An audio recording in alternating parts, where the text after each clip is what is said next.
refer to the select board page on our website for listing and application. Please join me in the Pledge of Allegiance. I pledge allegiance to the flag of the United States of America and to the republic for which it stands, one nation, under God, indivisible, with liberty and justice for all.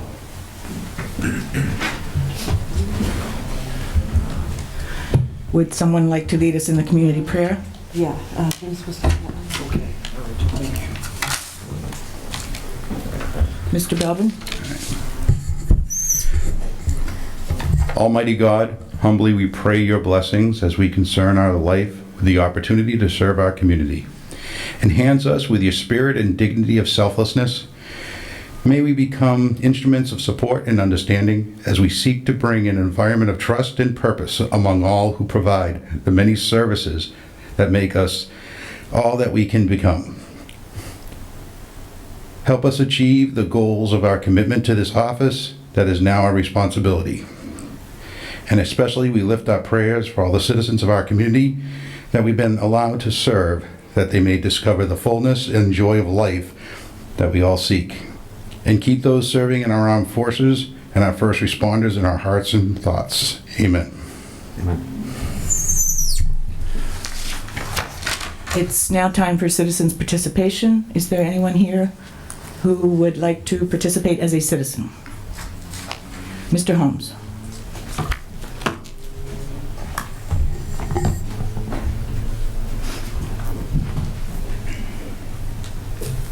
Good morning. Thank you, Madam Chair.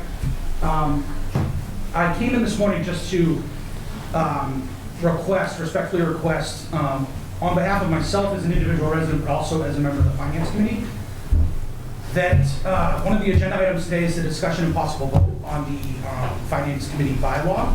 So I just wanted to ask the board to please consider either a joint meeting or a formal invite to the members of the Finance Committee to discuss it. I know that several members of this board have publicly stated that they think that's a good idea, and I appreciate that. I just want to ensure that that's going to happen. I've seen the draft language of the committee bylaw. I think the intent of it is a good thing, but I have many questions about the actual wording of the bylaw and what it means and the implications of it. So I think a dialogue is a good thing, and it's difficult to do that at a select board meeting the way they're typically run. So I think the only way to get to the nuts and bolts of that bylaw is to have a dialogue with the Finance Committee. I know other members of the Finance Committee have other concerns as well. So I just think it makes sense to try and have as many meetings as we possibly can. Again, I know several members of the board have expressed that publicly, but when I see on the agenda that there's a discussion and a possible vote, it just creates a little bit of concern or anxiety about something happening before that discussion takes place. So if it's possible to do that, I would just like to Thank you, Mr. Holmes. I'm sure the board will consider that. Just on one of your points, though, we have very lively discussions on this board. I'm sure we can have one with the Finance Committee, too. Yeah, and I understand that, and you do quite often. I do know that on many occasions I've attended meetings where the topic was discussed and the audience was not invited to comment, specifically back in August when this first came up. I think it was the August 4th meeting. The chair of the Finance Committee and myself were both here prepared to talk on the topic, and we told we couldn't because it was a business meeting. So it's just, we like to, try and offer our opinions when we can, and I think a joint meeting would facilitate that. Thank you. Sarah, could I just, Yes, very Mr. quickly to Mr. Holmes' point, I did forward the draft language to Mr. Holmes as vice chair and to Mr. Germain as the chair. I know. And requested that they, basically looking for their guidance and how they would like to pursue their own conversations with the Finance Committee. So, and I would also say to Adam that the language, consideration and possible vote is basic language that is used for most items. So, so I think have no fear, Adam. I'm sure that we'll accommodate your request. Correct. Thank you, Mr. Levon. Yes, it doesn't always mean we're going to vote. It just means it's a possibility. Thank you. Our next appointment is for Cultural Council appointment with Mary Oleskowitz. Sorry, would you like to come forward? Yeah, over there. Sit here? The hot seat, yes, yes.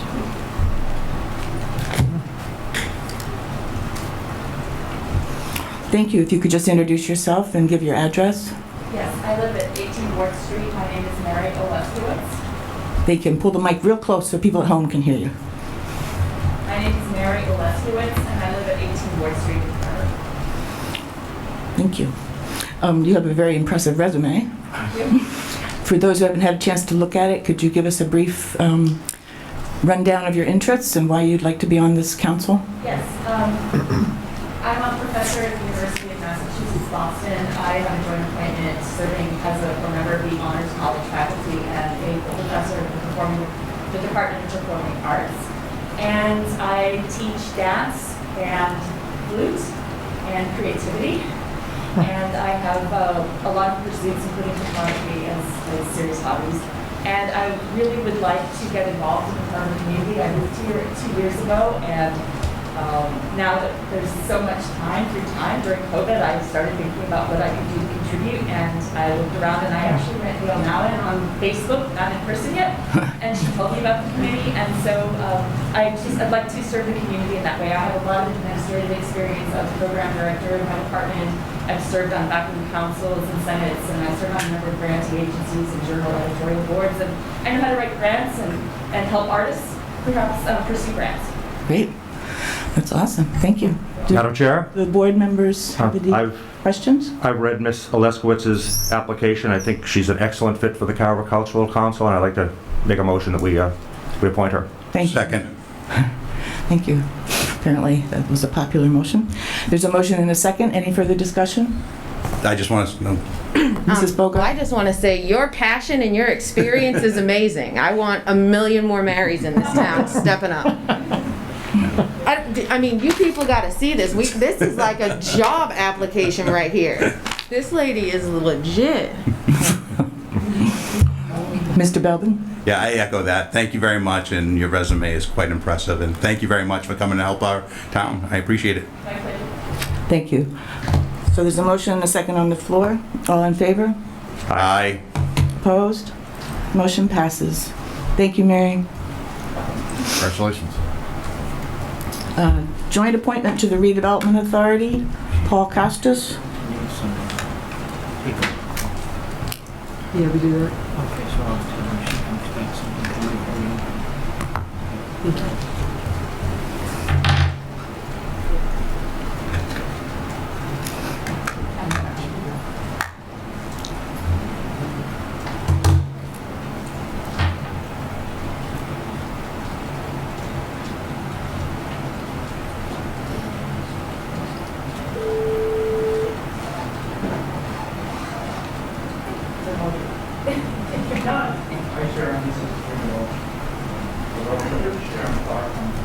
Okay, thank you.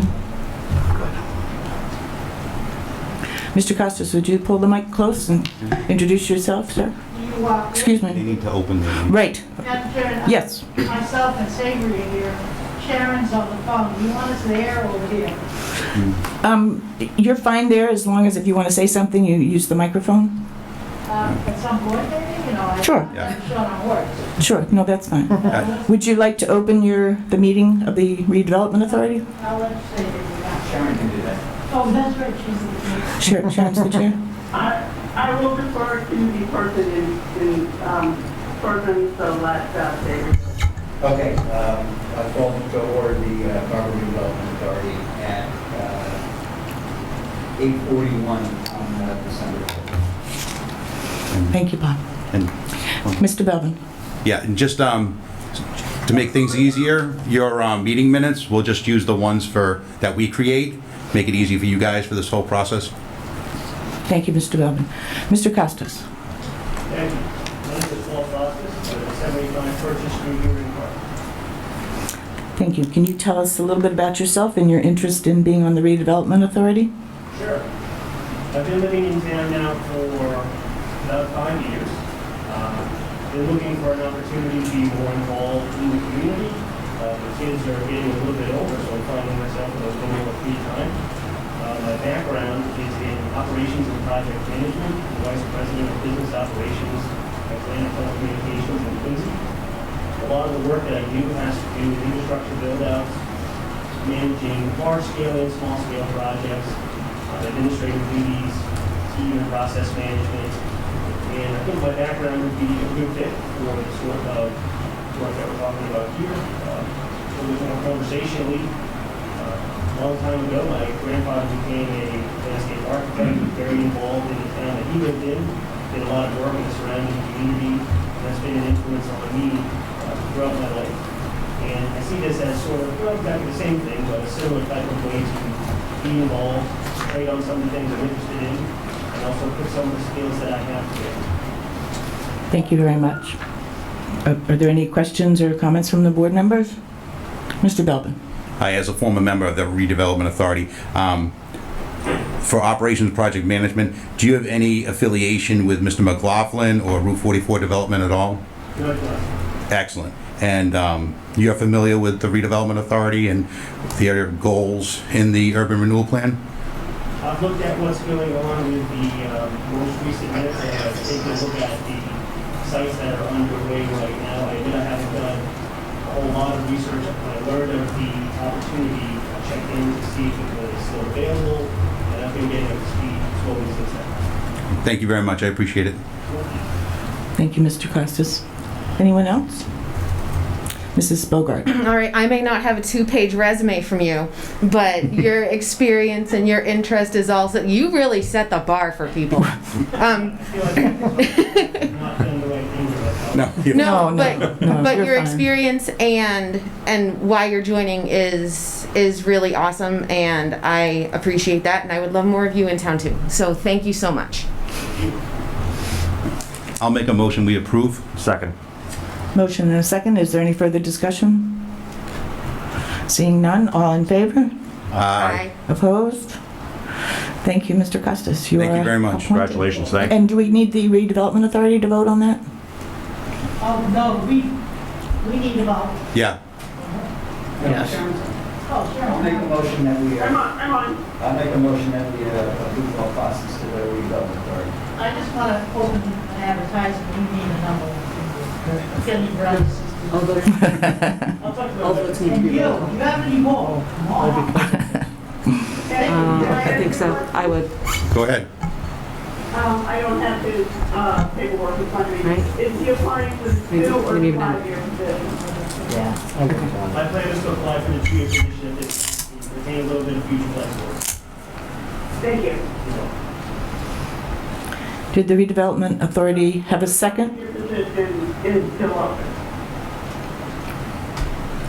And Mr. Costas understands he has to run for the position next year Yes, thank you. in order to retain it for the final year. Yep, thank you very much. I heard a motion, but not a second. Second. All in favor for the RDA, say aye. Aye. Aye. Thank you. Okay. Thank you, Mr. Costa. Thank you. Very much. Thank you. Thank you. Thank you. All right.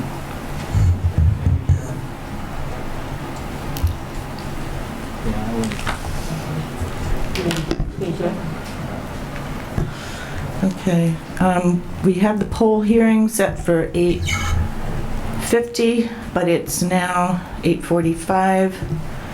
Is there something we can do quickly here for 5 minutes? Madam Chair, perhaps we could take the select board notes out of order and... That's a good thought. Thank you, Mr. Townsend. Mrs. Bogart, can you do that in less than 5 minutes? Yeah, sure, of course. Okay, so number one was probably not a surprise since our last meeting.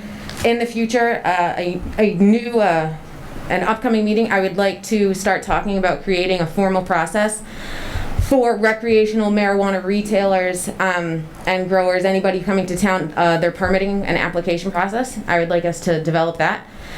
And I would also like an update on the Citizens Police Advisory Committee. I had received an inquiry from a resident, and as well I read recently that the State House had passed legislation, at least in part, so I'd like an update on where that committee stands.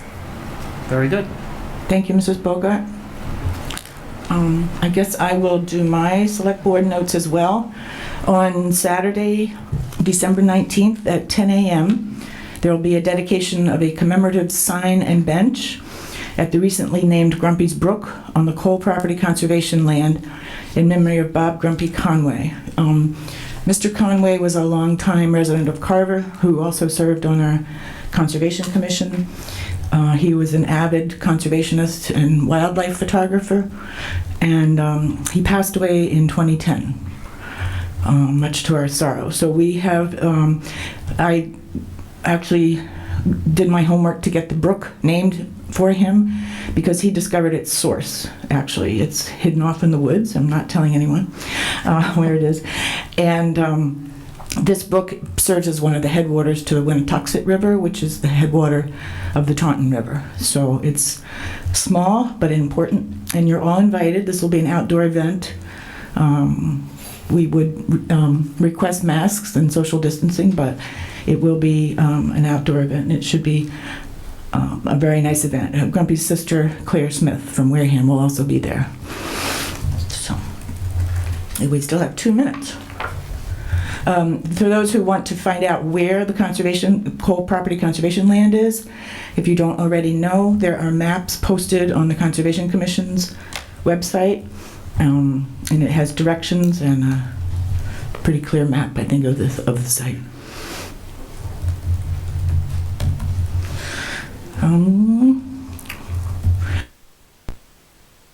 So I guess taking this out of order too, I'm going to talk about the next meeting date. Mr. LaFawn, how are we? Do we have a lot of appointments or news for December 15th? Elaine is nodding her head no, we don't at this time. Okay. So I wanted to, go ahead, Mr. LaFawn. No, I just didn't, to the extent that the board may want to monitor this and decide whether or not, as we get closer, you would like to have a meeting or not. Certainly, if you decide tonight you're not going to have a meeting on the 15th, that would not be overly disappointing. But it might be something you want to consider as we get closer to the date, whether it's necessary. Okay. So from your perspective, you'd prefer the board did not vote on this today? No, I mean, if you want to make a decision right now, it certainly helps us administratively to know if we have a meeting on the 15th. I just don't want to push the board towards that at this time, but I would certainly, if you wish to do it now, I will not complain. Okay. I would make a motion if I could. We'll I understand. Are there any thoughts on this meeting date from the board? Mrs. Bogart. I definitely think we should have another one before, with Christmas coming up and New Year's, I definitely think we should have one that week. Date-wise, I would wonder, because I think it was last meeting or 2 meetings ago, we had set dates for Rick's evaluation, and looking at that, we were actually supposed to all have met with him by today. No, we were supposed to have set up our meeting with him by today. In the minutes, it says we should have met with him by today. Okay, well, I'm not going to argue with you.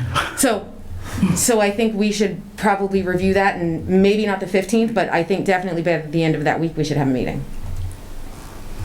Plus, there's always things to talk about, like maybe starting a marijuana process.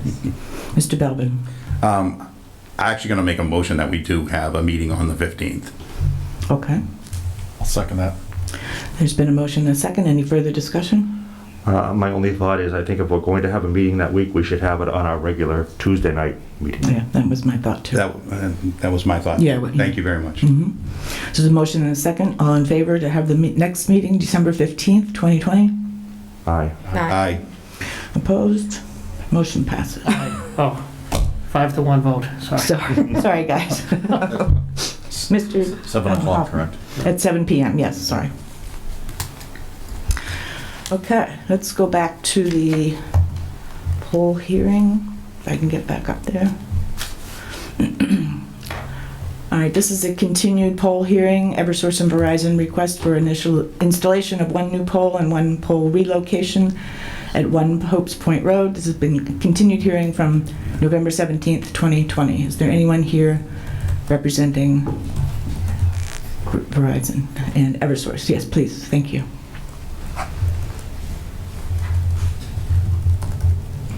Good morning. Thank you for having me. Certainly. Marissa Jackson from Eversource Energy. Okay. So we're just here because there was an issue at the last meeting. The abutter came to the meeting and it appeared that some of our markings had been moved to the end of his driveway. Mm-hmm. So we've had our engineer go out, move those markings. They met with the abutter, and they moved the markings across the street from the driveway where they should have been. Good. All along. That's excellent to hear. Yes, Mr. Belvin. So all of the abutters' issues were resolved? Thank you very much. I appreciate that. Thank you. Okay, is there a motion and a second for discussion to approve? I'll make that motion to approve. Second that. It's been motion and a second. Any further comments or questions? I guess I have a question. Mrs. Bogart. Do you guys have a company policy to check and make sure the markings in the poles are supposed to go in the correct place? Like if the abutter hadn't been here to raise an issue, I had driven by and saw something, is there like a quality control procedure to make sure that it would have been caught before the poles actually went in? Absolutely. We actually drove out on 3 separate occasions, and the first time the engineer went out and marked properly. How the markings moved, I'm not sure. And then we went out a second time and removed the markings from Mr. Harju's driveway, and that's when the engineer went out, met with him, and they marked it out with a stake as well as paint this time. And someone would have caught that even if Mr. Harju didn't speak up? Absolutely. Okay. We send the lineman out with a sketch, and if the markings are inaccurate, they're not allowed to move the pole anywhere but where the sketch. Okay. indicates. Great. Thank you. Thank you. Any other questions or comments from the board? It's been a motion and a second to approve the installation of 1 new pole and 1 pole relocation at 1 Post Point Road. There's been a motion and a second. All in favor? Aye. Opposed? Okay. Motion passes. Thank you very much. Thank you so much. Mhm. Thank you.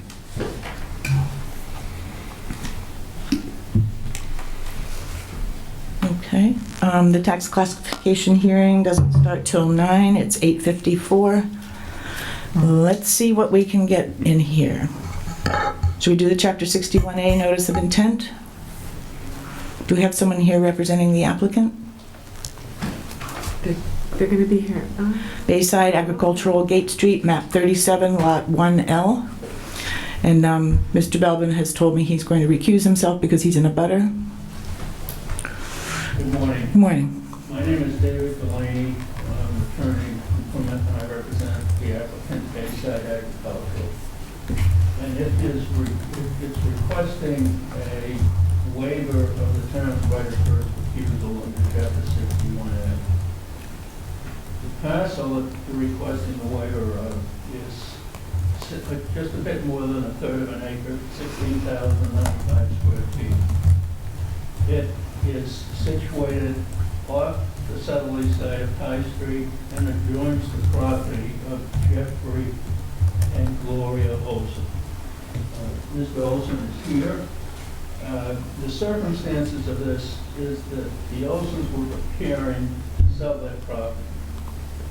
They had a survey done, and they found out that they had been using for quite a number of years a portion of Bayside's property. They had chicken coops on it, sheds, other improvements, and have simply used it for quite a long time. They approached Mr. Beaton, Peter Beaton of Bayside. The families had been longtime friends, and they simply came to an agreement where Bayside agreed to sell this piece, this 16,095 square feet, to the Olsons for $800, virtually nominal consideration. Bayside simply wanted to be have no cost associated with the sale. That's part of the purchase and sale agreement, which is in the package we submitted to the town. So the question here of two neighbors coming to a very agreeable accommodation. The property had been assessed and is assessed under 61A because it's part of a what is now a total of 176 acres of cranberry bog property that's operated by Bayside Agriculture. So The request is simply for a waiver of your right to purchase under 61A so that the Olson's plans to sell what they had considered to be a part of their property for years and carry out that plan. That's it. You have to answer any questions, but it's simply a question of two neighbors accommodating one another. Thank you, Mr. Delaney. Are there any questions from the board? I know Mr. Belvin had previously told me that he has a question, but he's not voting on this, he's recusing himself, so I'm going to let him ask his question. Could you find a mic, Bob?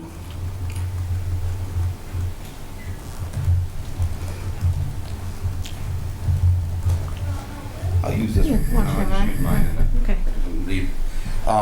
My only question is, taking it out of 61A, does that have any tax ramifications or anything having with the town? And There's a rollback tax. yeah, and it's only a third of an acre. The rollback tax is assessed on 16,095 square feet. Right, not the whole thing. No. I just want to make sure.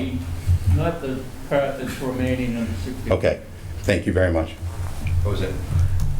Yeah, they only apply to what's being taken out of agriculture, the rollback taxes.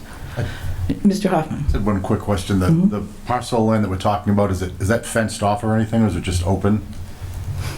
I'm sorry. The parcel of land that they're looking to acquire, is that fenced off as part of the Olson's property now? Or is it kind of just open? Most of it, yeah, it was a turnout for some ponies. Okay. Thank you. Anyone else? I guess, not a question, but a Mrs. comment. Bogart? I think it's nice to see neighbors working together so nicely. I just think that's great. Yeah, I agree. Madam Chair, I make a motion that the town decline its option to purchase here. Thank you, Mr. Townsend. Is there a second? Second that.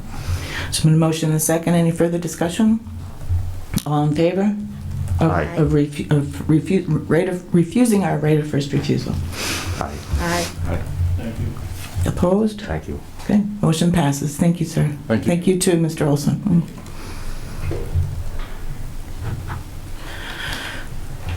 Okay.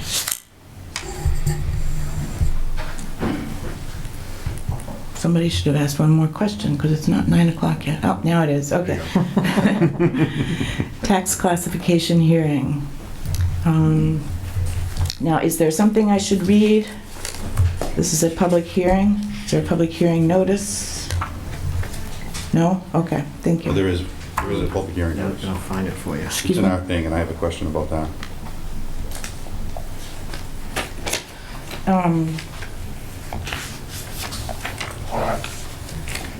All right, I'm not seeing a notice for this. Excuse me? Craig, do you want to speak on the notice? It's in here.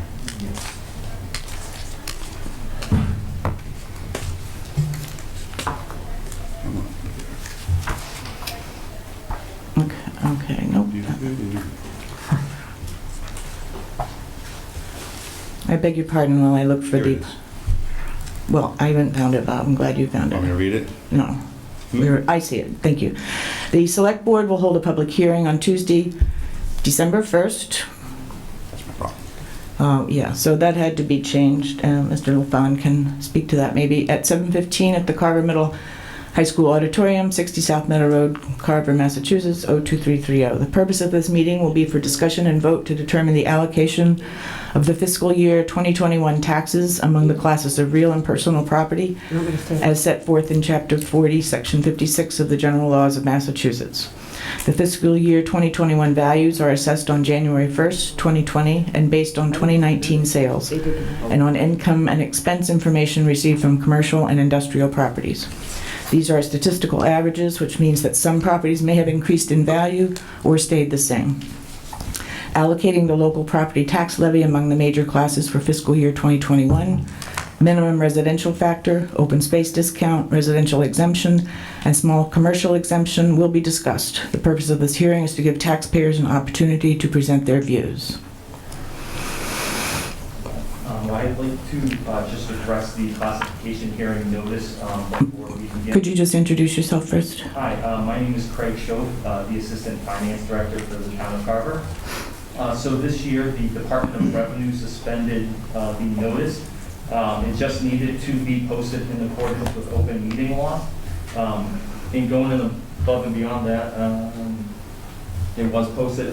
We posted it to the front page of the town website last Tuesday for the December 4th today at 9 a.m.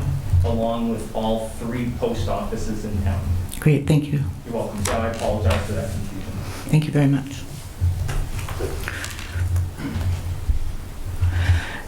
Mr. Paddock. Madam Chairman, esteemed members of the board, also the administrative folks. It's always a joy this time of year, it's part of the joy of the season, to experience this mystical, miraculous thing called the classification hearing. But before we begin, I thought I'd give you guys a little update on the state of the state of the assessing department, where we're at. Thank you. It's no secret that the assessing department has struggled over the last few years. A lot of changes have happened almost annually, and some of those systems that we were given and the support we were insufficient led to some lack of communication, frustration, and ultimately failure. Last year, you guys voted on a new system. We worked on putting it in place, and we are experiencing amazing recovery. We are not only on the right track right now, but we're quite a ways down the track. We have communication better than we've ever seen between the departments, the finance department and the assessors. We have better cooperation than I've seen in some time. We have motivated employees who want to learn the craft and get it done right and think about it when they're not working, which is pretty amazing. If you can't tell, I'm kind of excited about where we're headed. I think we're in a place that I didn't personally think we'd be yet. So thank you for letting us do what we're doing and giving what we have, because right now I would say that we're exceeding our own expectations as far as where we're at this point. That being said, it is 2020 and there's no toilet paper out there still. There are breakdowns in the supply chain. And we need to remember that information is a commodity as well. And it's been very difficult for the assessing department to get the information it needs, for our vendors to get the information it needs, to put everything together so we could get to the place where we are today. And when I see what we've gone through over the last 6 to 8 months, it's pretty amazing that we've got this far and done this well. So again, thank you for giving me the opportunity to share all this with you. Things weren't good, they're much better and looking brighter by the day. And we're all in this together when it comes to the COVID thing. It's messed everybody up. Nobody's at fault here. The lateness of this hearing, we can blame little buggies that are chasing us around and making us wear masks. So Mr. Paddock, just before you continue, I wanted to compliment you and the assessing staff and the finance staff for the great packet we were given. I'm not sure I've ever seen one explained so clearly in the past. So I was very impressed, and We talked about that. appreciate it. And that goes to the competent and capable hands that we can give in working. So, and I'm going to turn this meeting over to those hands and Mr. Shelf. Thank you. Do you have any questions for me? Don't think so. Thank you, Mr. Paddock. Thank you.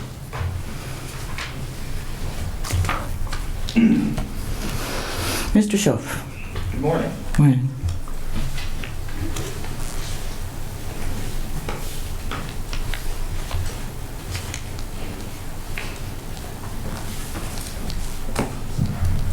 I'd like to thank the Board of Assessors for everything that they've done this year, along with Meg and the entire finance staff, plus our consultants, Paul Pepinos and his entire staff, Gail McAleer, Maura Roach, and Steve Lacasse. They've been very helpful, especially during this whole COVID situation. And I'd like to thank the Select Board for being so flexible. I know we've had to move this hearing twice. So I'm very appreciative for all the flexibility that you guys have shown to us. Thank you.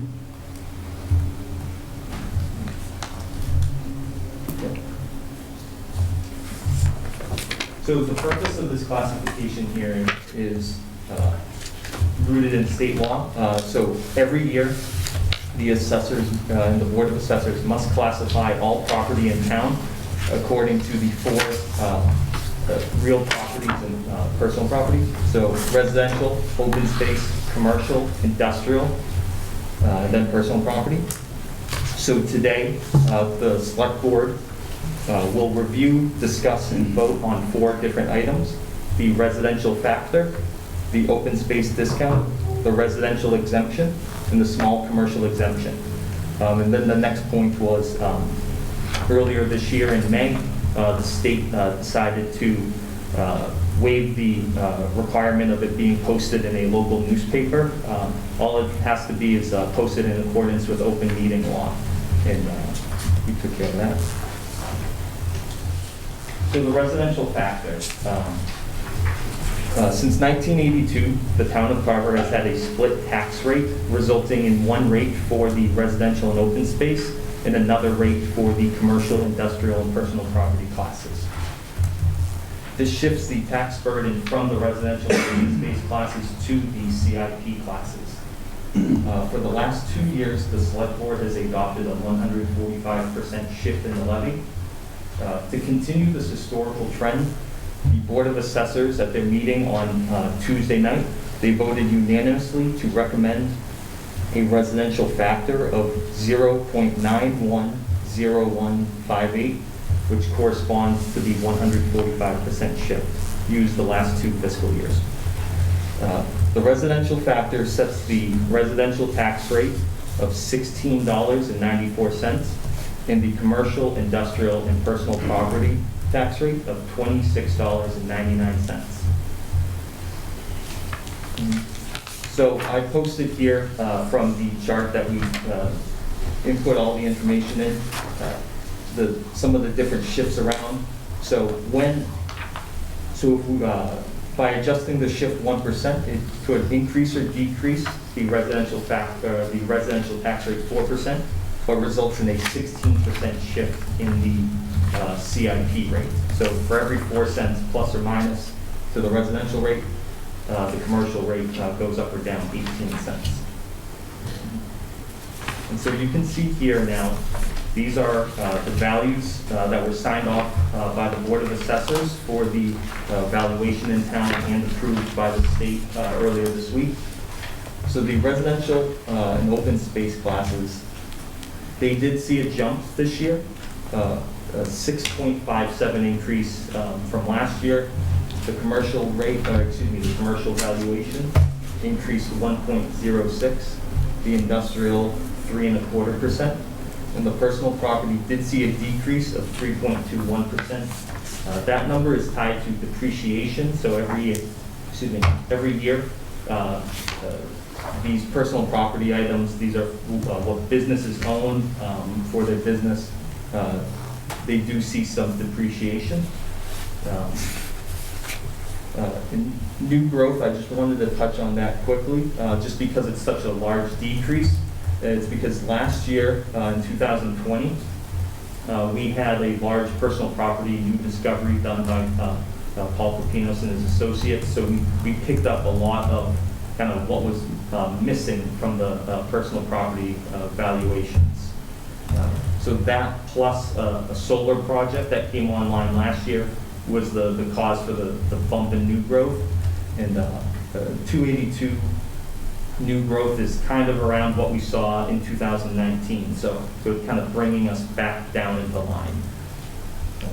And so the average single family home value this year did increase by $21,500. Last year, the average single family home value was $329,300.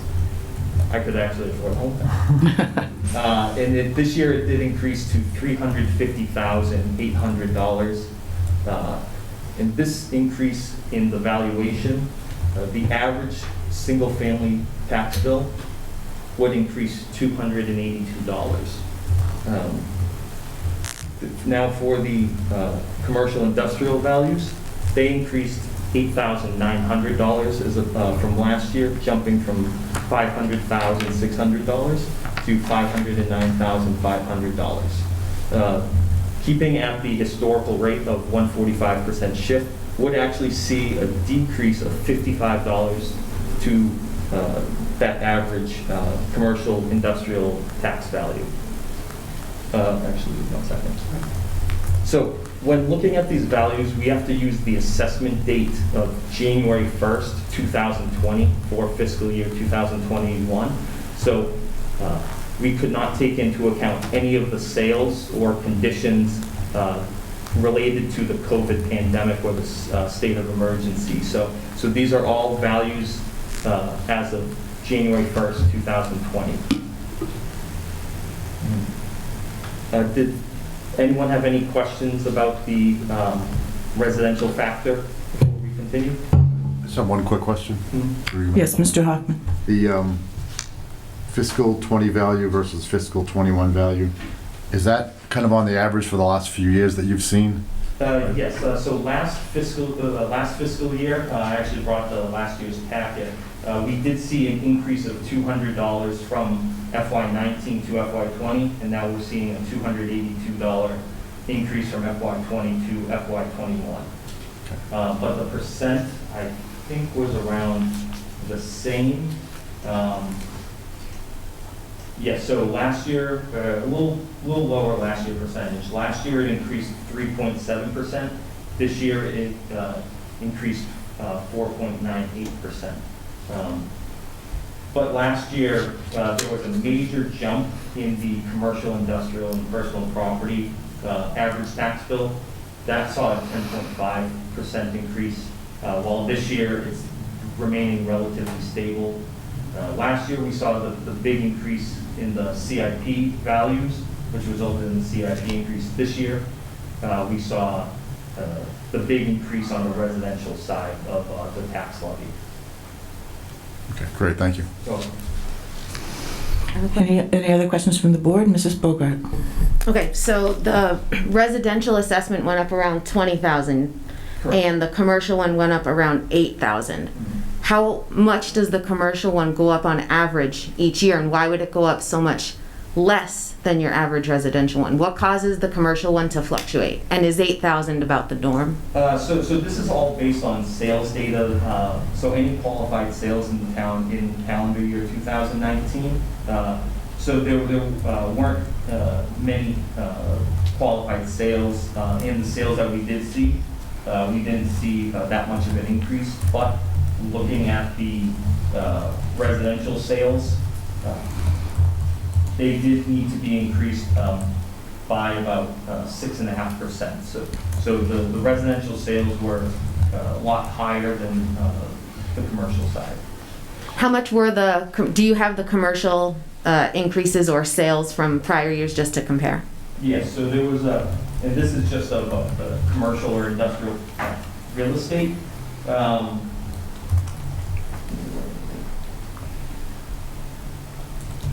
Yeah, there were only 2 sales. So we have to hit between certain parameters that the state sets up for us.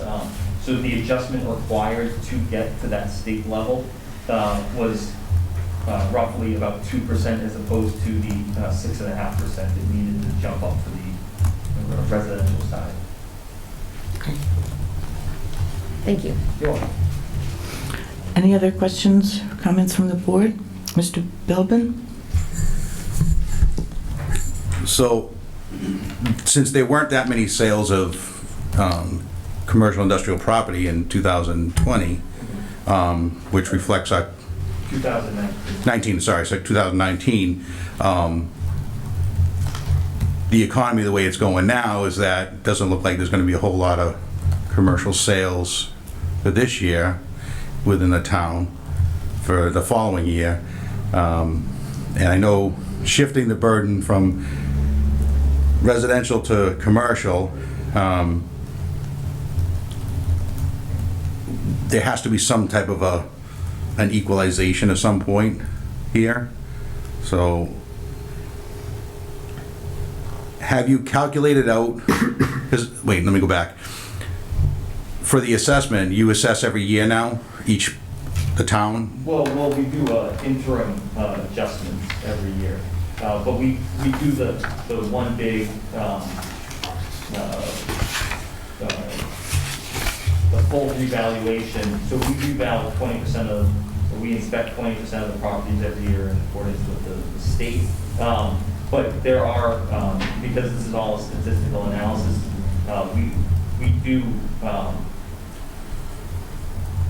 so values do increase for those properties. So I don't have the 2020 sales data, but our consultant was conservative for this fiscal year's information, knowing kind of the state of the world. He didn't want to, there wasn't information there to warrant a large increase, but our consultant believed that the 1.78 roughly increase for the average commercial industrial was an accurate increase. Okay, thank you. Any other questions, comments from the board? For Mr. Schoaf? Since this is a public hearing, are there any members of the public who wish to speak or have a question? Yes, ma'am. Could you come up and use a mic? Sorry.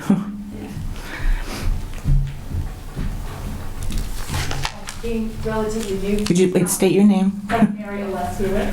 Thank you. At 18 North Street. Being relatively new to the town, I was curious as to how the residential tax rate is set and why it's higher than Plymouth and some more prosperous communities like Duxbury in the South Shore. And I'm also concerned with COVID that a number of perhaps wealthier individuals from cities are moving to smaller towns like Carver and upsetting the tax rate for individuals who've been living here for a very long time. Myself excluded, I haven't been here for a long time, but there may be people who've been living here for a long time whose tax rates are increasing at a rate that they may not be able to afford. Thank you. Mr. Paddock, would you care to address that? We would be happy to address that. It would take too long to take up the meeting here today. Mike, use the microphone. I'm not close enough, I'm sorry. We'd be happy to address that. Please check in with the Board of Assessors, and we would explain to you, I can tell you this, it's all different than you think. Mr. LaFond. If I could just address that quickly, and certainly invite Meg or Craig to chime in. But the tax rate is a derivative of the how much is spent in taxes. So you essentially back into a tax rate. So if the town appropriates, and I'm just going to use a fictitious number for the ease, $1 million in taxes, the tax rate has to reflect how we get to the money we raised. And that's a balance between property values and tax rates. So you might have a wealthier town that has very high property value, so they only need a low tax rate to get to the number that they budgeted. And conversely, if you have a town with lower tax rate, lower property values on average, you have to increase the rate in order to get to the number that you're looking for. So it's basically a seesaw, and really I think the barometer for whether or not, for how you compare to other communities is really looking at an average tax bill more so than the tax rate itself, because that's just a statistical result of how much we spend, how much we raise in taxes each year. So as I said, you could have a very low tax rate and choose let's say Lexington, very low tax rate, but it's because they have such high property value. And again, like Mr. Paddock said, I think you'd probably, I don't think you'd enjoy it, but I think it's very educational if you took a little time to meet with them. I know they're always happy to do that. I think they'd be very enjoyable. Mrs. Blanchard, who's also a member of the Board of Assessors. Hold the mic up, Ellen. Yeah. Just pick it up. Mm-hmm. Thank you. No. Hello? Yeah, just introduce yourself.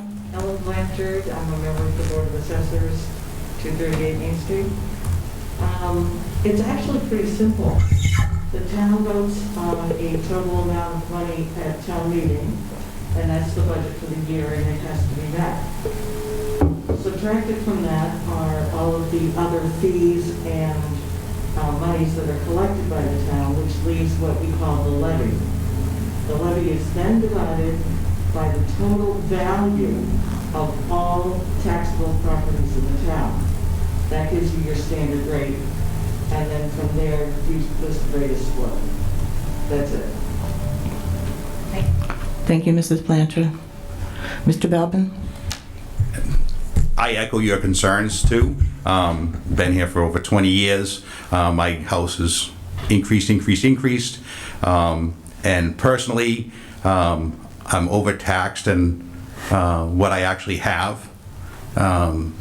If you look on the town website, you can look at your property record card, take a look at that, make sure it's accurate. If it's not accurate, seek an abatement. It's very important. I've done it, and it's failed for me, but other people, it may be positive for them. But I think the most important thing you can do is make sure that we're doing the right thing, meaning we as the whole town. So please check your record card, make sure it's accurate. If it's not accurate, ask for an abatement. I mean, that's the most important thing that you can physically do to help yourself out and your other residents. Like I said, it doesn't always work, but it is what it is. Thank you. Mr. Schoaf? So the next topic we have is the residential exemption. This is one of the three exemptions voted on by the board, the classification hearing. So what this residential exemption does, it would shift the tax burden from full-time residents in town to the part-time residents in town. In the ones that do not consider their Carver homes their domicile, so the snowbirds, people that go down to Florida, this Carver would be their domicile, so it would not be shifted to them. So there's very few, if any, homes that are owned within the, or residences within the town that would qualify as part-time owners. Mainly used in the Boston metro area and the Cape and the Islands due to the high number of non-residential properties or second-family homes. Historically, the let me get the note.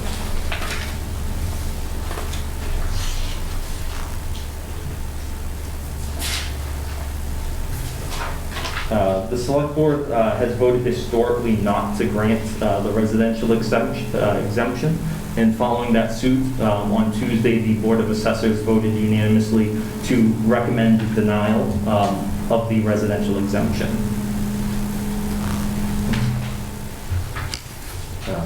The open space discount. This would shift the tax burden from any open space property to the residential class. Carver has no properties classified as open space. Just about 5% of the state municipalities even have property classified as open space.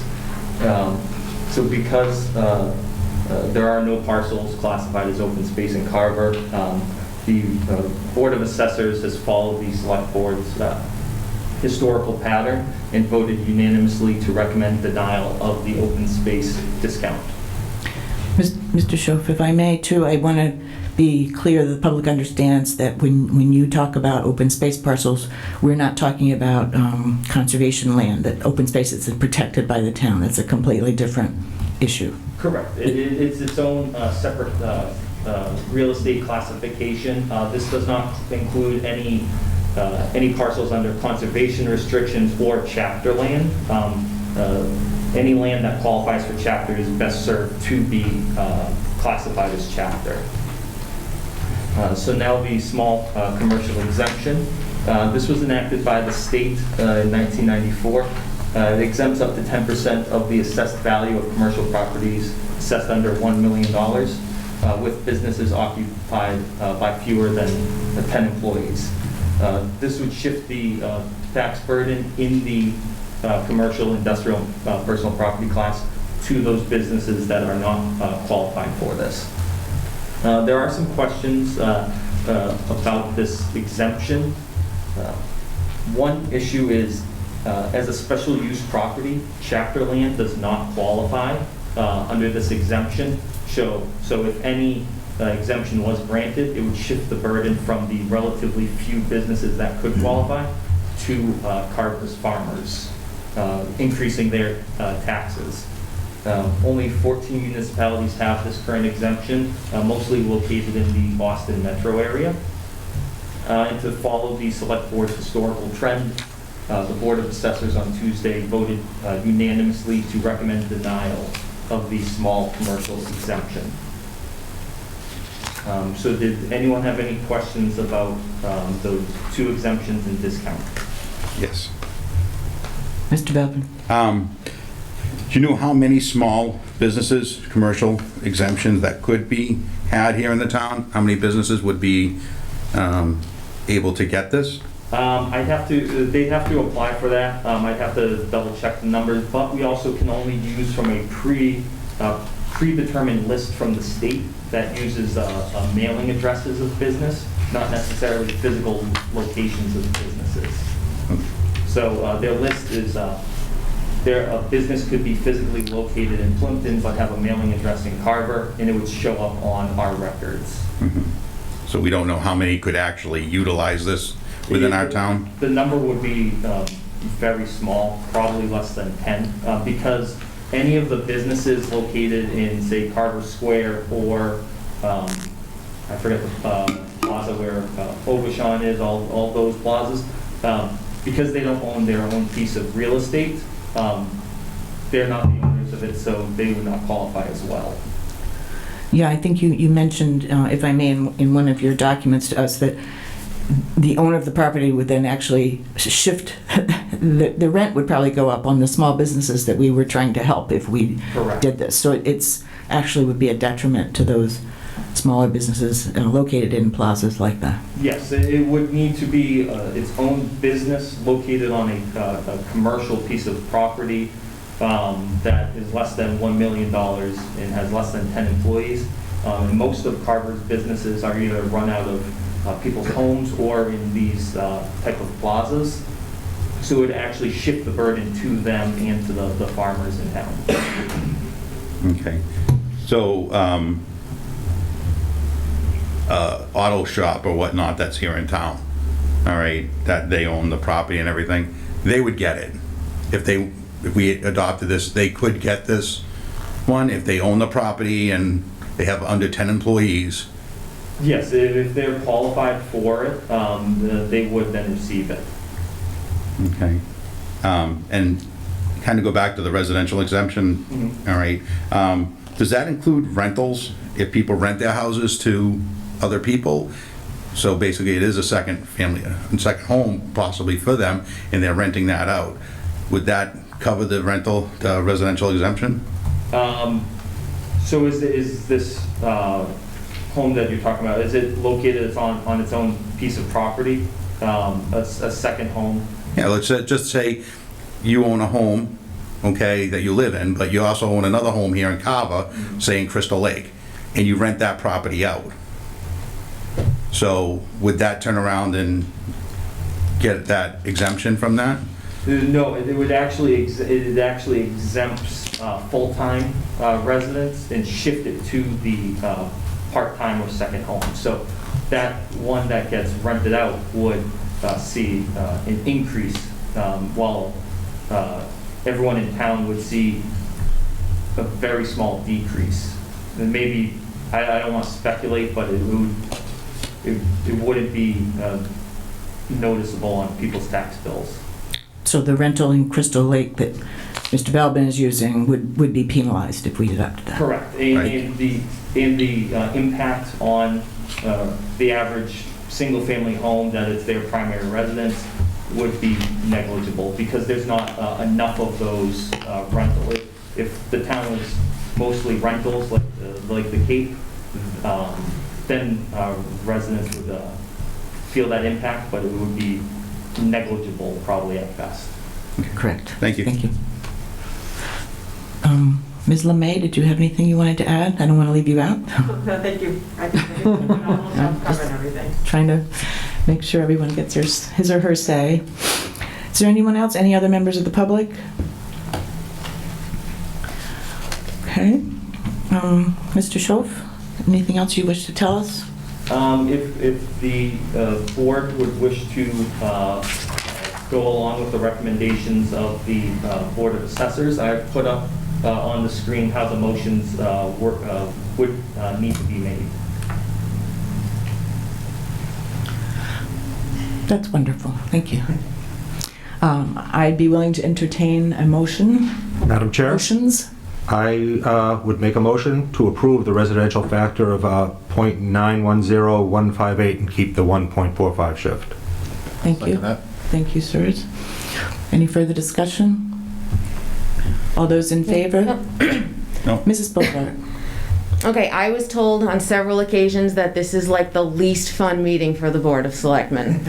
And being my first time here, I can say like it's really, really tough to be here. And my brain has been racking over this for days, and I go back and forth with what should it be, like should it tilt this way or another? There's a reason it should go this way or this way, and then I think in coronavirus threw a giant wrench in it. And really, you talk to my husband, and like he was telling me like you need to stop talking to me about it.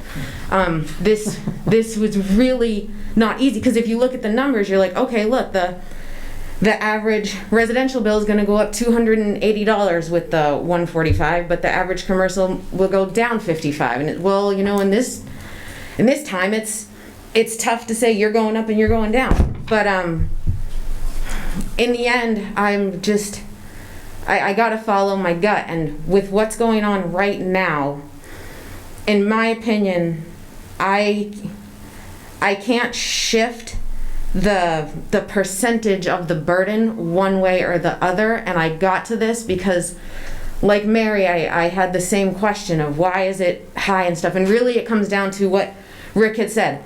Right now, we're trying to figure out a way to pay for the budget that tax meeting approved, last month or whenever.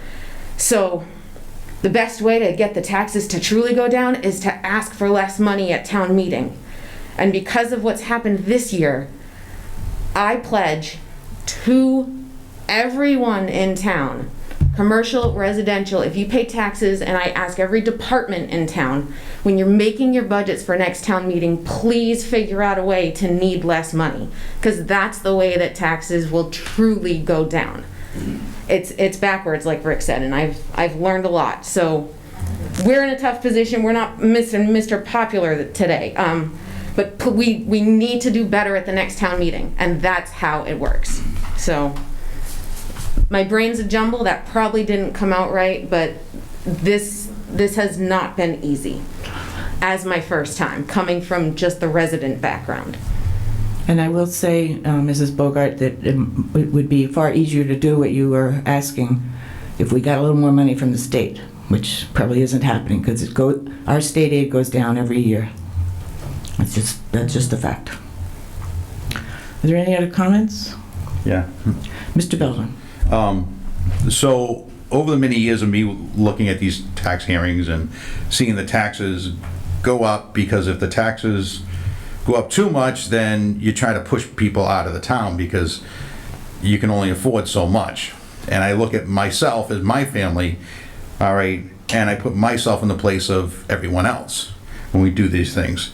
But then I look at my businesses within the town, and they have a higher tax rate, and they've had a higher tax rate, and businesses aren't breaking down the doors to come to Carver, unfortunately.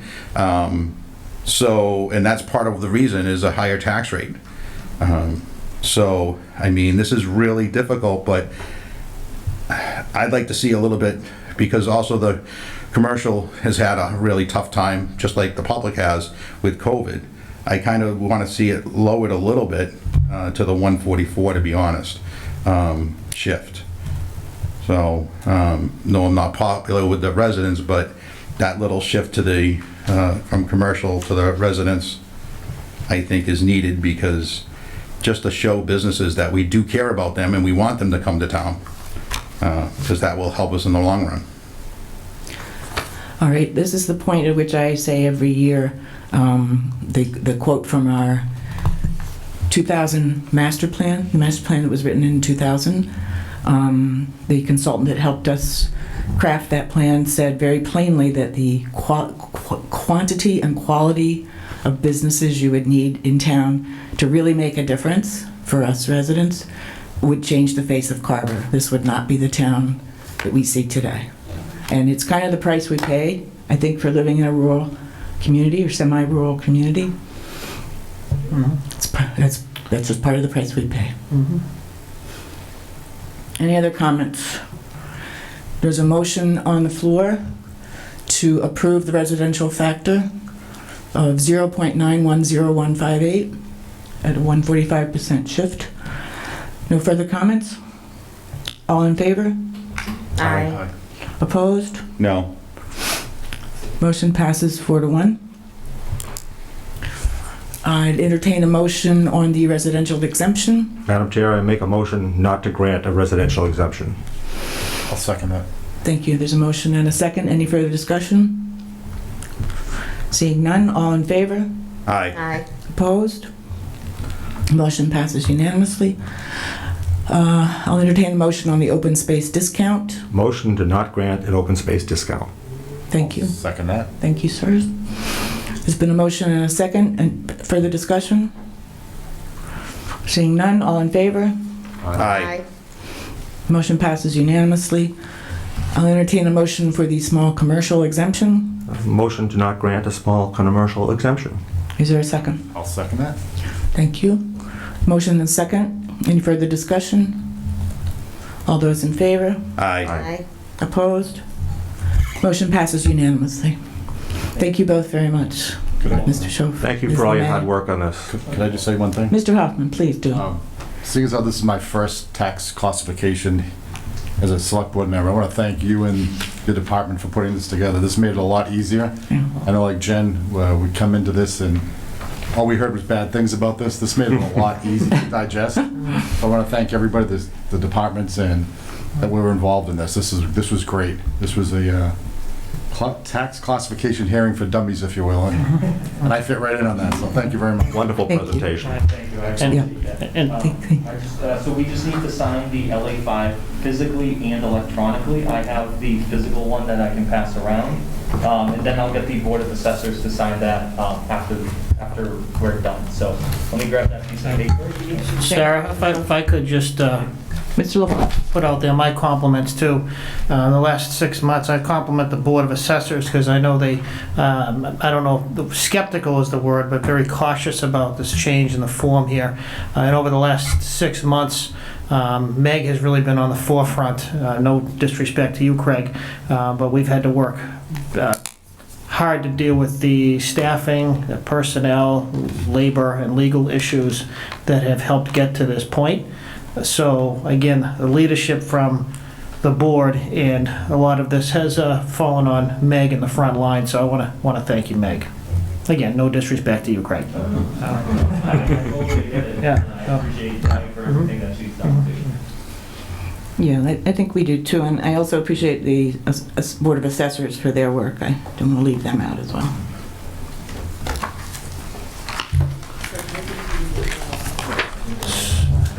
So is a 5-minute recess in order so the board can sign? Yes, a 5-minute recess is in order.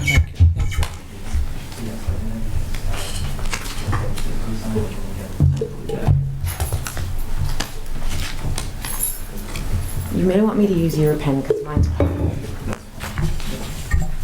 Just over here? Yep. Okay. I'll let Sarah. That's right. Great. Here you go.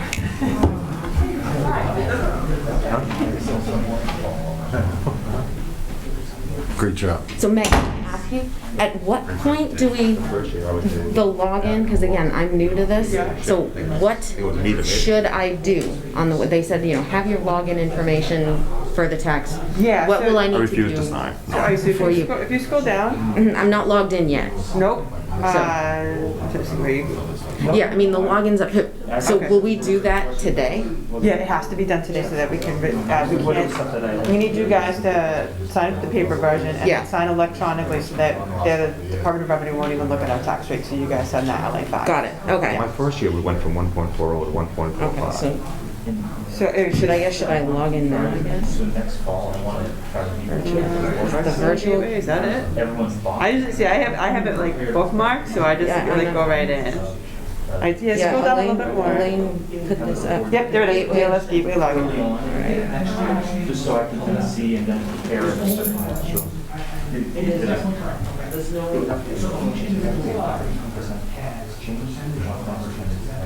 Slow. I guess it wasn't working for other people. Oh, look, I've got movement. Okay. Okay. You did great. Good You guys, I was here in the headlights. You did great. You did great. Answered every question. And that's the key is it was, like I said, this made it so much easier. Yeah. We got that ahead of us. So typically, the select, or the Board of Assessors votes on the recommendations for the year. So this was going to give me enough time to, I thought I was going to have to get it to you guys last night, but I was able to get everything done a full day before. Perfect. No, great, thank you.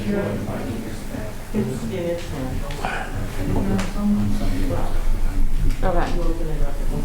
You have experience with this. I logged in.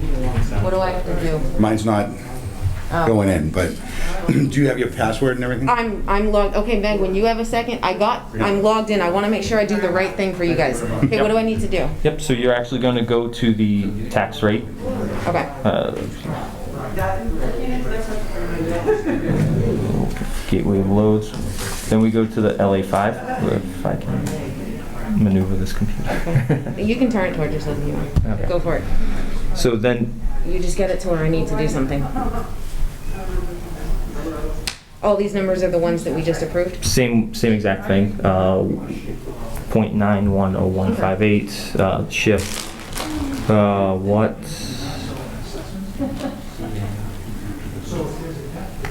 Meg. I'm stuck. Oh, no. I want to know what the TV says, that worked again.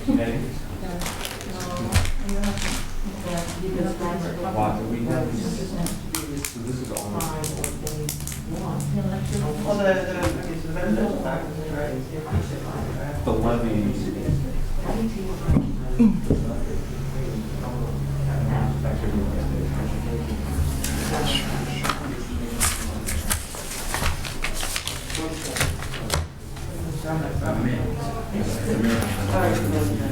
Hold on over your head. No, it says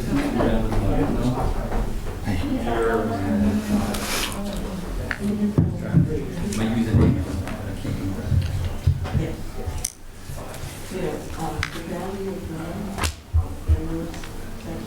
Sarah, you were right, though. That wasn't fun. I mean, you think dollars and cents, when you move at 1%, and if you go from, or 5%, you go from 145 to 50, it was a $70 shift residential, like a $500 shift commercial, and you're thinking that $70 isn't that much, but at the same time it is, like, it was. I know. I mean, Sean straight up told me to shut up this morning. Yeah.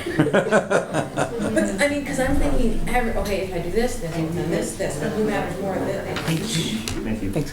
You're welcome.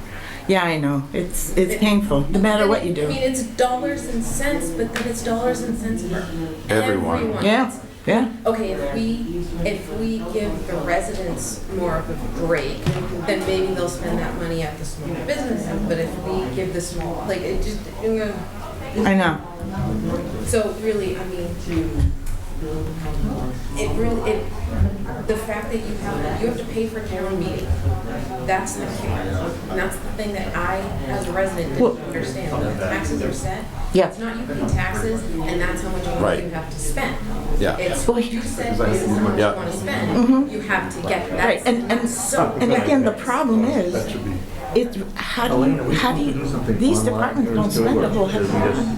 It's not like, you know, they're spendthrifts out buying expensive. Yes, they're supposed to. It's just the way, and we don't get a lot of state aid. So it's I'm gotta. already logged in. And then tax rate? If you go through the budget process, you know, as I see that, maybe it'll come to fruition, because again, it sounds like, okay, don't spend as much. Okay. You know, it sounds easier than it is, but. Well, just having been an employee, Yeah. I know how hard it is. Oh, wait, okay. And every, of Options course, and certificate? a ream of paper. Gateway DOR. 45 minutes. Okay. Change one number, change Yes. another number. So the correct number. That's fine. Yes. Okay, good, so I shouldn't have signed it. Yes, just do it tonight. Great job. Do it today. So, Craig together an amazing package. That packet made it so that I could understand. yeah, It was one. Craig, when you get finished with them, I need your help. Yep. When they log in. So then towards the bottom, then you're just gonna check off, I put them by the door. mayor. I put extras over there. There, huh? Yes, we're gonna have the five. You like the chair? Or four of you under mayor. Jim, you were moving right up first. You just got elected, now you're mayor. Right. Yes. It's because it just has the Board of Assessors clerk and, so then you would just hit sign. I can't put a nice comment?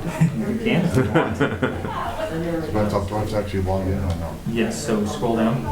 Did you get in, Bob? Oh, yeah, okay. Did you get in, Bob? What?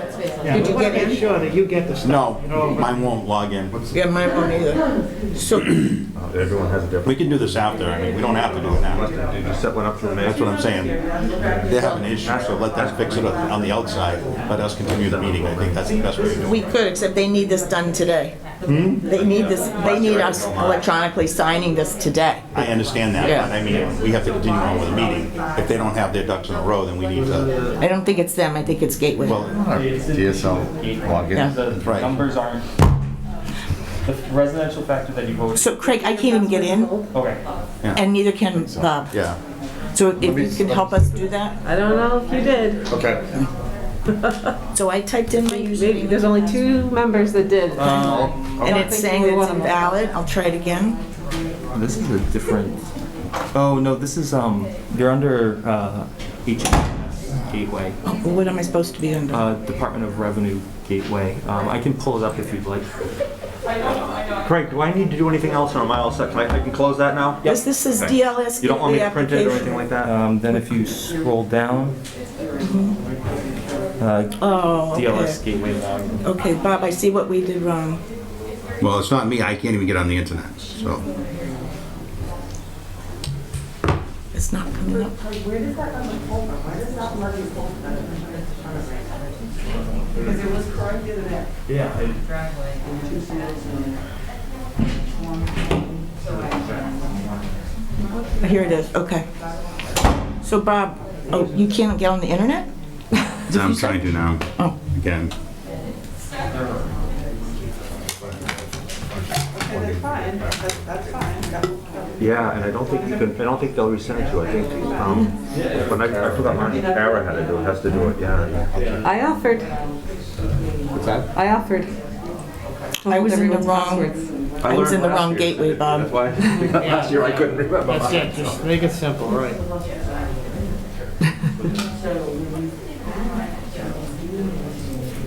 But we don't we just need 3 out of 5 or 4 out of 5 or something like Yeah, that? It's not a- yeah, just need a majority, yeah, exactly. I know last year I couldn't do it online. Sure. Hey, rookie mistake, you know? Yeah. Stay here for a second. Okay, Mark, what do? You get in, then you click certification? It's actually tax rate. Oh, tax rate, sorry. I know. Oh, I didn't know you were there, Craig. Sorry, no.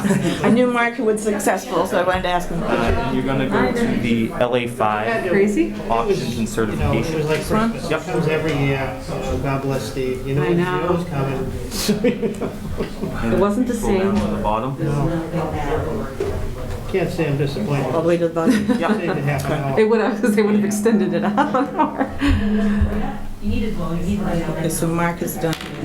Well, Yeah, go ahead. Help me. Should be, Do whatever you need there to should do. be. No. I'm gonna pull up last year, just Okay. because maybe we only need the chair to sign on. Oh, okay.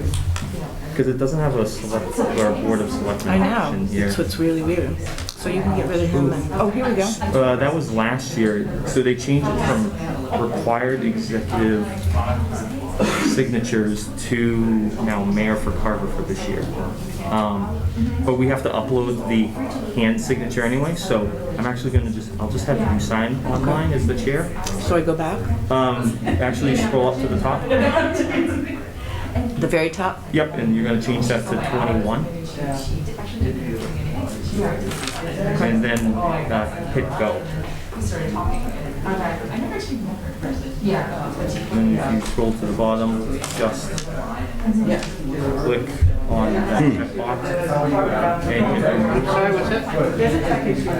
And then if you want to up there. Because what, on the LA5, So Simon's about to sign off on it. because I have to upload all the hand signatures anyway, so I'll tell everyone else to not. And it's showing the old rate. So Bob, you don't have to go in there and do You it. actually Old levy, sign old that. rate.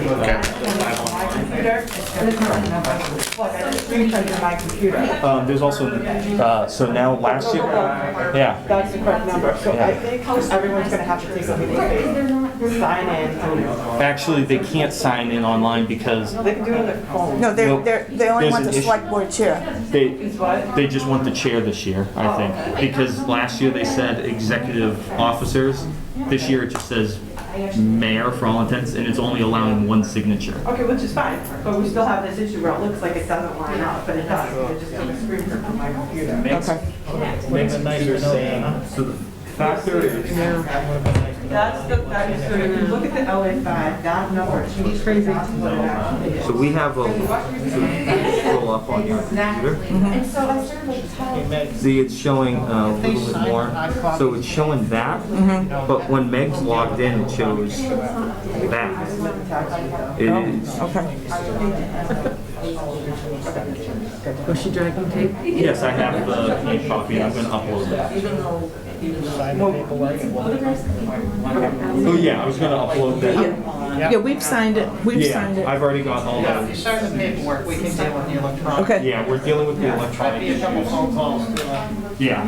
That's Something on your shoe. because both of these Chair are tape. plugged in from somewhere, and it's. She's laughing at it. I'm trying to help you. Yes, so we'll get that taken care of.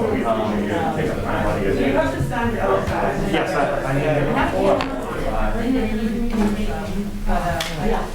Okay. Everybody ready? Where's Jen? I agree. Mrs. Bogart?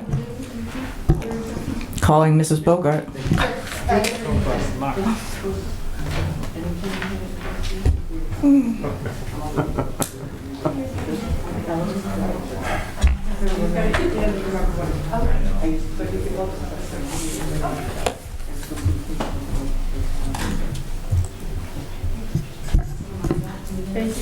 Thank you very much. Appreciate all your work. Thank you. Okay, calling the meeting back to order at 9:55. Hopefully we can keep this moving along. We have received some input from some of the permitting authorities on the proposed bylaw change that would state if a committee board member is part of a permitting authority, that person cannot be a member of another permitting authority at the same time. By and large, the comments I received, I sent it to all the permitting authorities.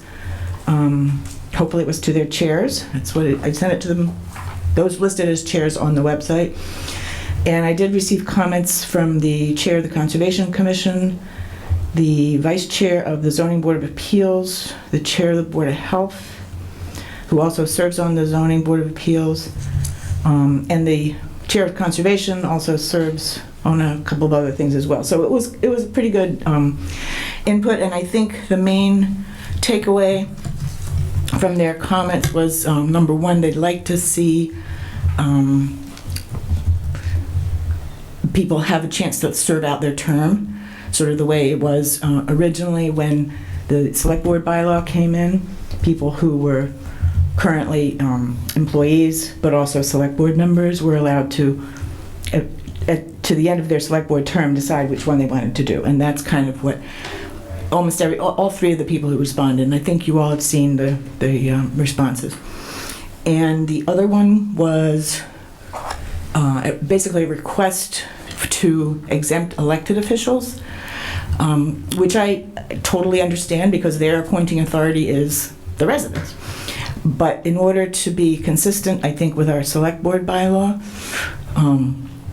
which did pass a number of years ago, I think that obviously anyone can and should run for an elected position, but if they are an appointing authority currently, then decide to run, that's their prerogative. But then at the end of whichever term is up first, the sense I got from the boards and commissions that responded was that, except for one, and also for Mr. LaFawn, was that they would have to choose as well. Just to be fair, I mean, that's the way the select board bylaw is as well. So those were what were proposed as the changes. Otherwise, people were fine with this bylaw change. I don't know if the board wishes to do anything with this now, or if there are any comments. Or Mr. LaFawn, if you have something for us? No, I would just suggest, obviously, nothing we have is in a format just yet that would be, I think, put in front of this board for, in a way that you could consider something to vote on yet. Right. But to the extent that we can take the comments from the other boards that Sarah reached out to and draft up something based upon that for the board to look at.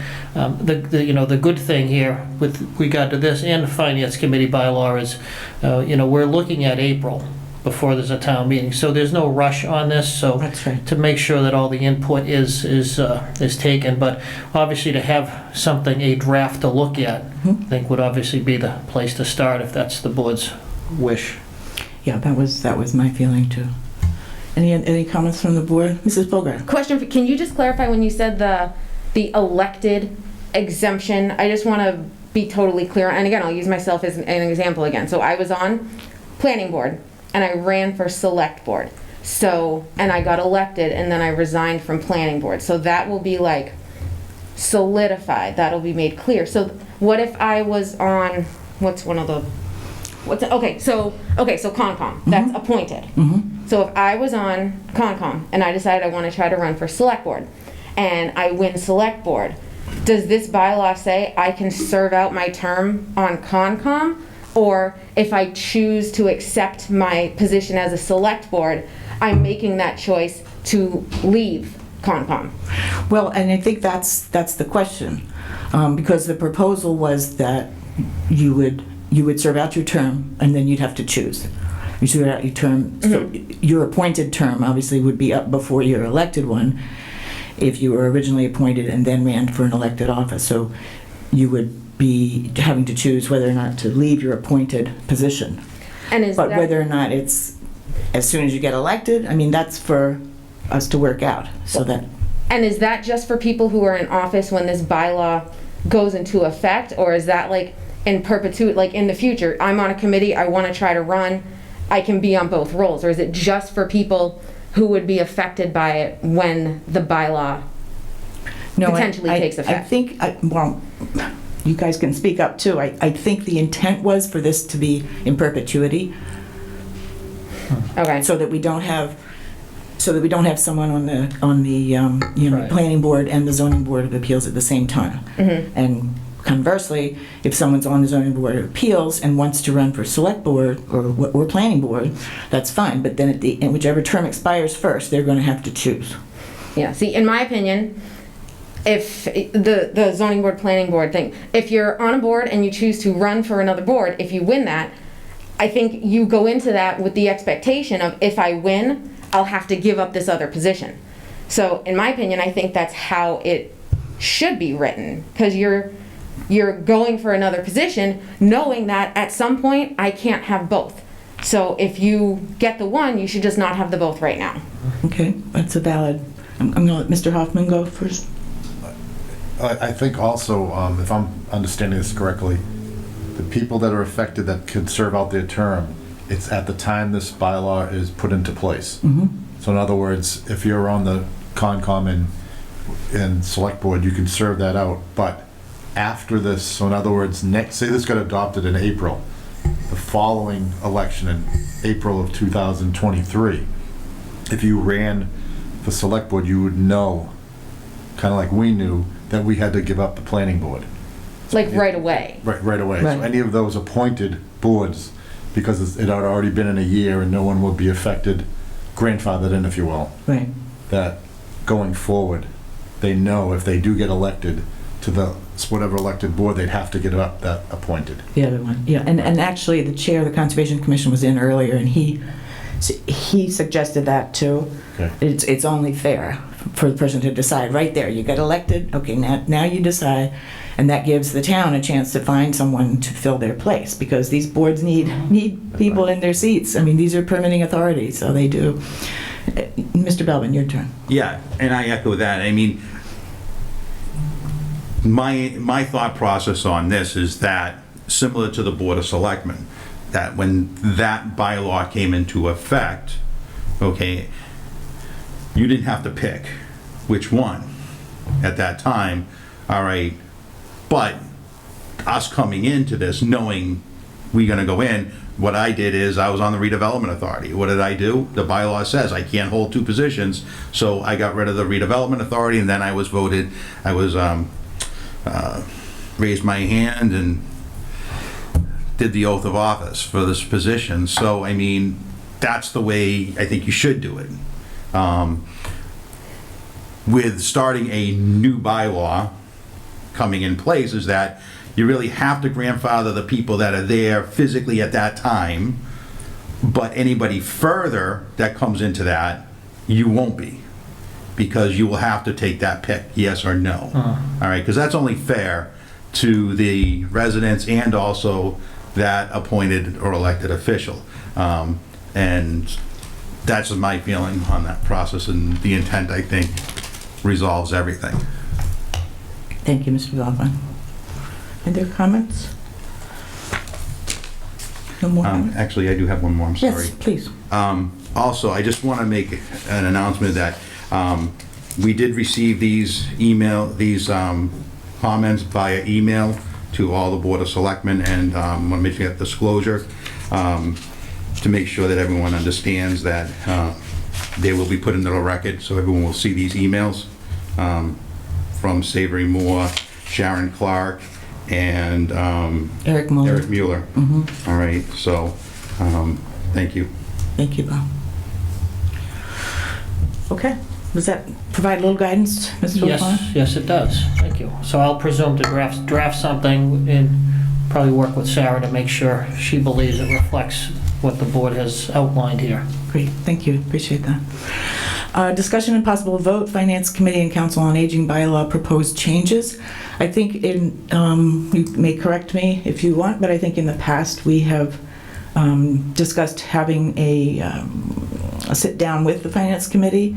Apparently the Council on Aging was fine with their Yes, but bylaw change. the chair reviewed it and agreed that it's, I mean, keeping in mind that the number one question was, decoupling the eligibility from that of the Finance Committee. How that happened, who knows? A generation or two ago. Right. Who knows, right? But let's take care of it now. Okay. So if that is the board's wish, we can set up a meeting with the Finance Committee, perhaps at our next meeting, to discuss this, and I'm sure we will have a lively discussion. Mr. Holmes. Mr. Belvin. Yeah, because of the size of their board and the size of our board, it'll have to be a Zoom meeting. I don't think we have any place to really hold all of us in one place. That would be my opinion. I don't know if anybody else has any thought processes on that. I think we could do one at the high school auditorium. Yeah, that was my thought, yeah. We did have a town meeting there. Madam But we Chair, can see if they're not available. Mr. Town. I think With something this important, if at all possible, I would like to hold it in person. So if we can find a way to do it at the school, I think that would be optimal, in my opinion. Yeah, no, I feel the same way. Yeah. Mr. Hoffman, did you want to say something? I just agreed. I think I liked it better when we were on the floor versus on the stage. Oh, me too, yeah. That was just a little throwing that comment. Yep. It was much easier. It certainly was. Mrs. Bogart? Can we find a way so we're not all sitting in a giant line so we can look at each other? Especially if there's more, like, can we somehow try to get creative? Maybe half the people on the stage and half on the floor looking at each other. It was so, I just find it so hard and less connected. Yeah, we'll do what we can. I know Mr. Siedentoff and his crew have difficulty with that there, just because of the way the auditorium's built and because we have to all be 6 feet apart. Yeah. We'll I just do feel what like we I'm can, talking to an empty audience when I'm trying to talk to you guys. Well, you'll have to stretch way out. Mr. Belvin? I mean, the other option is to have it in the gymnasium or cafeteria of one of the schools or something like that, where it's a wider open area for it. I know it'll be more difficult for a cable access channel or whatnot. Well, that's the problem. They can't broadcast from anywhere except the auditorium in here. Yeah. But I mean, the goal is here to make sure that we, as the members here, all meet and discuss this here and have the public availability for it. Madam Chair, perhaps even if they couldn't broadcast it live, perhaps if we had to meet in the gym or the cafeteria, perhaps they could tape it and broadcast it at a later date or something like that. That's a good point. We can talk with Area 58 and see what we can come up with. Appreciate that. Thank you, Mr. Townsend, and other members. Okay. Discussion and possible vote on whether or not to eliminate the social media code of conduct. Is there a motion and a second for discussion?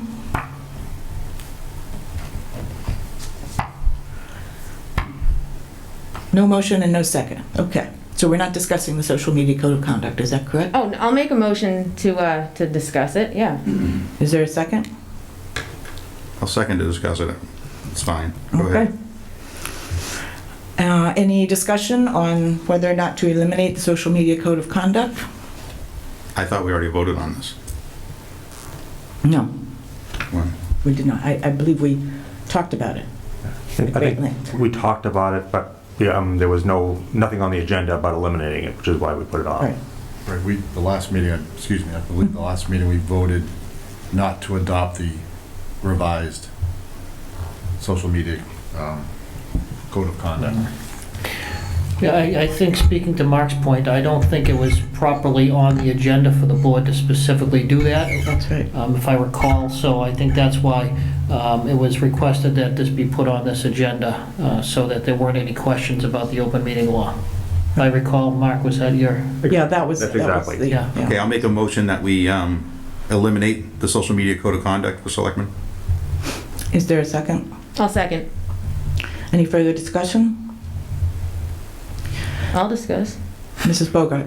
Okay, so I've gone back and forth on this, especially publicly. Like, I'm not a huge fan of documents that aren't enforceable, that are kind of common sense. Be nice to each other documents. But then I think about kind of the intent of the document, which is just to show that a public display that we as a board acknowledge the importance and the impact that social media has, and acknowledge our role as select board members can translate more visible or more recognizable. Someone may pay more attention to what you say because of the position you're in, and not just us. I think it applies to every appointed and elected board and committee, everyone who's a town official. So I do believe that every town official should be held to any sort of standard or expectation that is developed, because we're all of equal footing. And in thinking about it, and again, researching other towns, I think I came across it when I was researching community host agreements.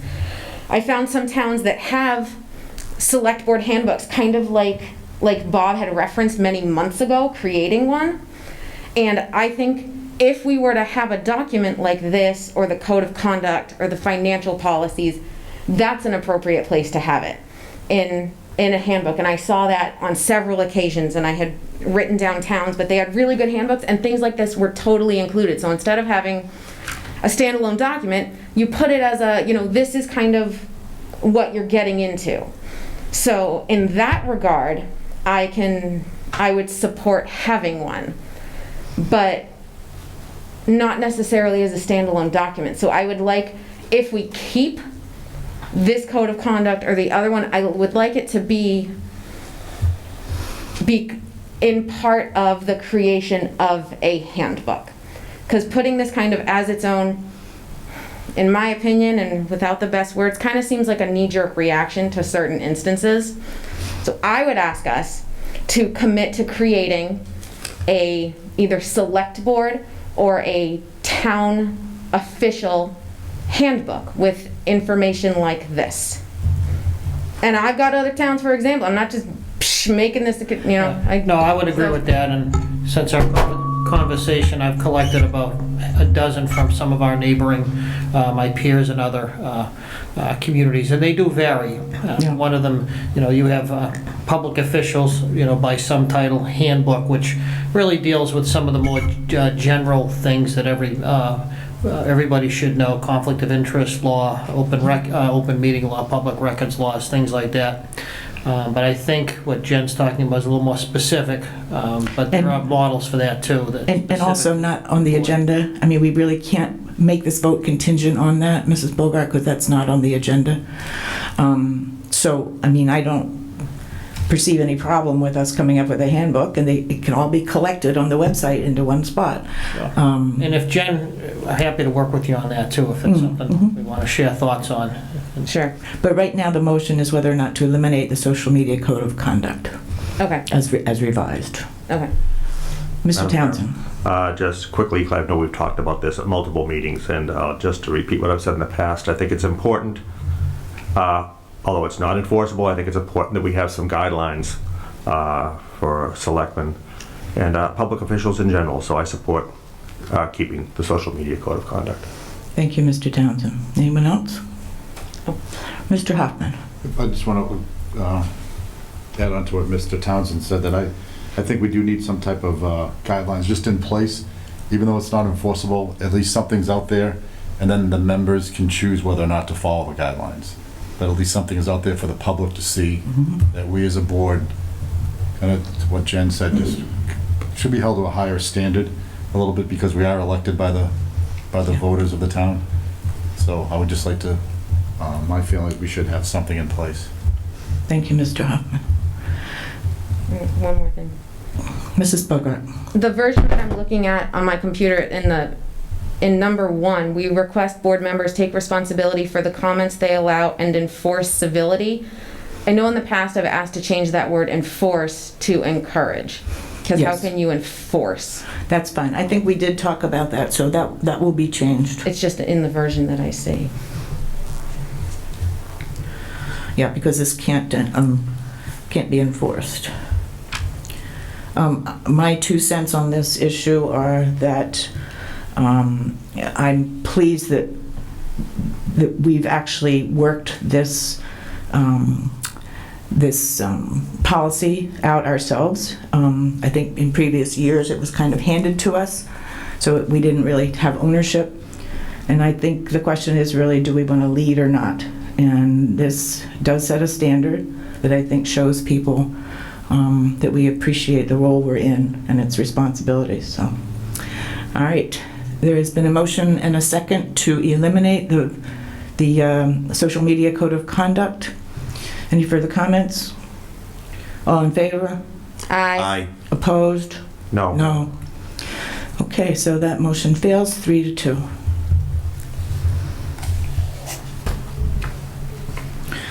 So this, as amended, stands.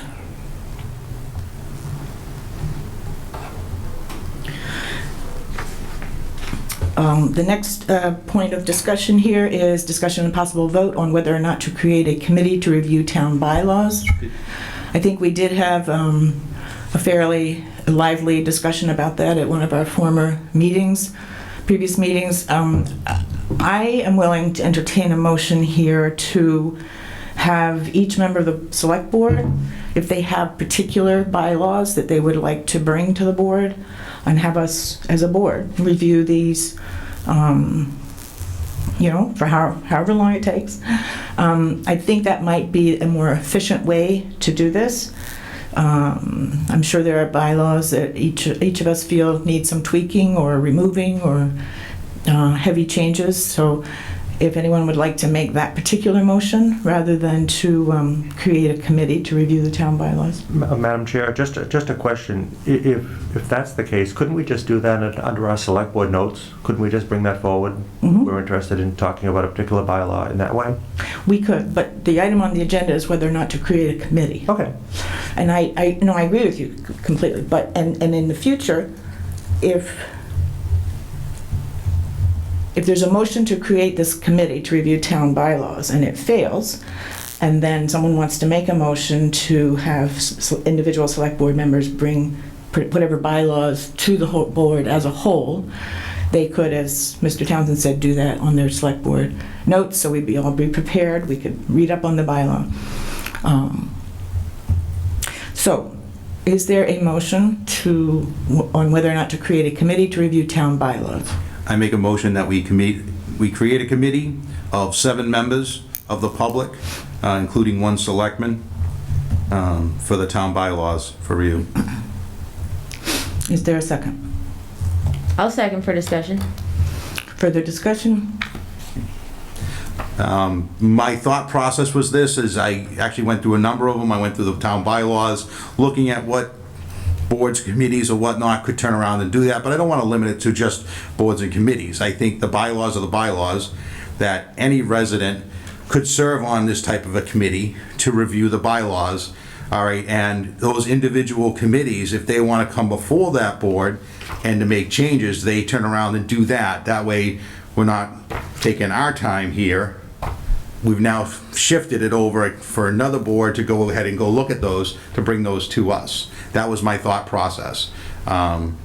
Because, I mean, I have a number of them that I would like to see reviewed, and other ones have come up for issues within our town bylaws, was definitions, and one of the definitions a resident had brought up to me was on a trailer, and what's the definition of a trailer?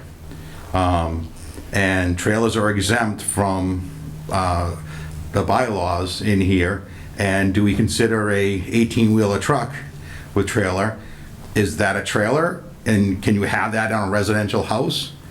One of those big old trailers parked right there in a residential neighborhood. Is that something that is allowed? And the definition of trailer, well, yeah, it is. So anybody can have one on their property and say, hey, I have this big 18-wheeler truck. It's a trailer. It's there. And container trucks too. I mean, containers are a lot out there, and people are buying them to use them instead of a shed. So there are things like this that we really need to update, all right, and to have clear definitions of what's allowed and what's not allowed. And that's, I think that having a separate committee is a better opportunity for them to come to us and tell us, okay, this is what we've received as information to change, okay, and work with those people that are interested in those issues. So, I mean, if the board wants to do it here, is bring it in one at a time, that's fine. I'll be happy to do that with the ones that I want, but I really want a whole bylaw. We need to look at all of them, not just what I feel or what you feel. I think the only way to do that is have an in-depth look at each one of these bylaws that we have. Can they be updated or changed? And if it affects a certain board, committee, or commission, then they should come in to this 7-member board and discuss, what do you guys want to change in it, all right? Maybe you want to change it so it's less restrictive instead of more restrictive. Who knows, okay? But they compile all the information, then bring it toward the Board of Selectmen. That's my thought process on this. Thank you, Mr. Belbin. Anyone else? No. Mrs. Bogart? I really like the idea, and I've said that in the past, and I've referenced the the zoning bylaw committee that you guys have let me represent, and I wish their goal was to review more of the zoning bylaws instead of the few that were picked. Because I feel like the way Bob described it, if there are bylaws that we want, we can bring it to the board. But I think it's valuable to revisit every bylaw that exists because so much has changed. I don't know the last time they were all looked at. I mean, even just for language cleanup. So I think it's very reasonable to have a committee to look at that, and they don't have to meet every other week. There's no deadlines. You need to have this by town meeting, but to have a bylaw review committee, in my opinion, is a very valuable thing. Because if you catch something, you can bring it to them, and we can still bring it up here. And then it opens it up to the public who has other interests and stuff. And I know you're gonna say it's hard to fill committees, but we'll do it, we'll make it work. Like, this is big. So I think Bob's idea is a good one. Mr. Townsend. Madam Chair, Mr. Belvin, can you just tell me again what your specific recommendations for members of the committee are? I didn't put any recommendations on any of them. Like I said, I looked at it and I actually there's issues dealing with environmental, so they have the Concom member there. There's issues with public safety, so maybe we need somebody from public safety involved in this. There's just so many different aspects of this that, you know what, if you limit it to just those individual people that are already on boards and committees already, let's open it up to just, like I said, 7 members and 1 Board of Selectmen member as being the person to basically push everyone into a direction of saying, okay, this is what we do, and have the different boards and committees that are interested in looking at them also. They can look at them. They can turn around and say at one of their meetings and say, you know what, we're on the Concom, let's look at our Wetlands Protection Act, what we have in here. Is there something in here that we need to modify here? All right, and then use this to facilitate it and say, okay, why would you do that? And then going to town meeting, you not only have just the Board of Selectmen or the Conservation Commission, you have a separate entity that's looking at it as independently. No, Madam Chair, through you, I'm sorry. Yes. Just my only thought is, before we vote on creating a specific committee, we should be clear about what the committee makeup is going to be, and whether those 7 members that you're talking, are they 7 members of the general public, or are they certain members from, I guess I'm a little unclear on who is going to make up the committee. Anybody who's a resident of the town of Carver, whether you're on a board or a committee or anything. So it's open to anybody? There's open to anybody at all, and if you're on a board and committee and it gets picked that, okay, fine, the Board of Selectmen feel that you're acceptable to this committee, then... So it would be a Board of Selectmen appointed committee? This is a Board of Selectmen appointed committee. It's not just one Board of Selectmen is going to pick, all right, I'm going to do it, whatever. No way, it's a board. The board's going to pick who they decide for it. And like I said, we have 11,000 residents in this town. And they all come in various categories of their lives and what they've seen in the past and what they see in the future. And we may get some elderly people, we may get some young people that are interested, okay? And they're new people. And we may actually spark them, if we bring new people in, spark them to say, hey, well, you know what? This actually worked or it didn't work, and maybe how we can do it better, and maybe I want to go join a committee after this or whatnot. So, and it's an advisory committee. It's not set it's an advisory committee to the Board of Selectmen. That would be my thought. Okay, thank you. Mr. Hoffman. I had a couple of quick questions. Does anybody know how many bylaws we actually have for the town? There are a lot of bylaws. I mean, are we talking hundreds? No. Mr. LaFawn, do you have? I don't know. We're not talking hundreds. I don't know if you look at the bylaw book. Yeah. Half of it is animal control. Just it's 100 and something pages long. Yeah, but there's I gotta say, and half of it's animal control. Just for right. And sorry. Environmental. I said half of it's animal control. Oh. Yeah. And I guess the reason I asked that first question, my follow-up is, I understand that the reason behind that, it's a great idea, but would it be better if we asked each board and committee that's affected by a bylaw to look at their own bylaws first and see what would they suggest? Are there anything that they should be reviewing?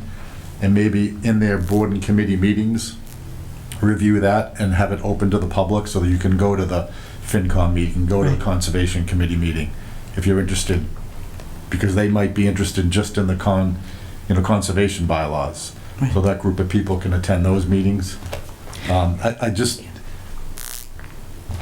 agree trying to open up to everyone, it's a great idea, but I'm just nervous with 7, with 11,000 residents, and then all of a sudden, I didn't get picked, and I did get picked, and there might be, where I think, maybe if we left it up to each board and committee, at least to try it, see if that might help. I really agree with Mr. Hoffman on this, because my concern is that this board will be appearing to micromanage all of these committees, boards, and commissions. I know from experience that the Conservation Commission every so often reviews their wetlands protection bylaw. That's their purview. I don't think they would, I mean, I wouldn't have appreciated it when I was the town's conservation agent to have the select board reviewing the wetlands protection bylaw. Conversely, there are lots of bylaws, and I think Mr. Hoffman has made a good point that maybe they should be allowed to review their own internally first. I think it's kind of the respectful thing to do, the respectful first step. That's just my feeling. Madam Chair? Yes, Mr. Townsend. I think this is why I asked who would make up this committee. Is I think,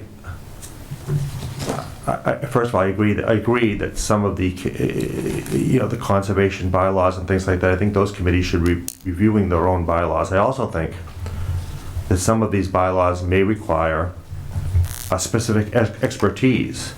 I think everyone in this board knows, every time we've set up a board or committee, I've always advocated adding members of the general public, because I think they bring a different view that perhaps board or committee members don't have. Absolutely.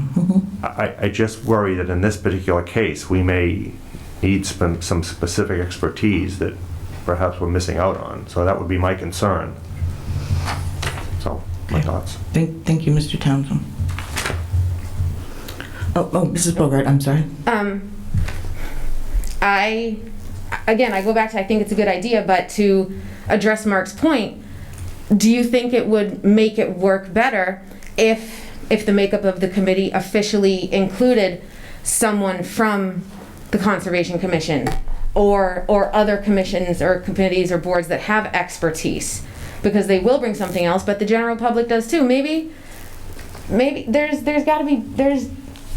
we gotta let normal people, and I hate saying normal, but normal people bring input and bring ideas before town government. Because I know as a resident, it's very intimidating and it seems very hard to approach town government with an idea and say, I'd like to look at this, I'd like to change it. At least for me, it's very intimidating and overwhelming. So to have a committee that people could be a part of or could go to that's kind of made up of general residents like them, I think would bring valuable discussion. So I would ask you, suggest people with expertise to maybe include on the committee, because I think that's great, but I would like to see the committee be made, and maybe we just don't go with Bob's suggested makeup. Let's add it or change it. Oops, sorry. Madam Chair, through you, if I could just respond to Mrs. Bogart's. I agree with you. I think you and I have been in agreement on a number of committees that residents from the general public be included in these committees, and I would agree that if we go forward and set up this committee, that we should have residents of the general public on it as well.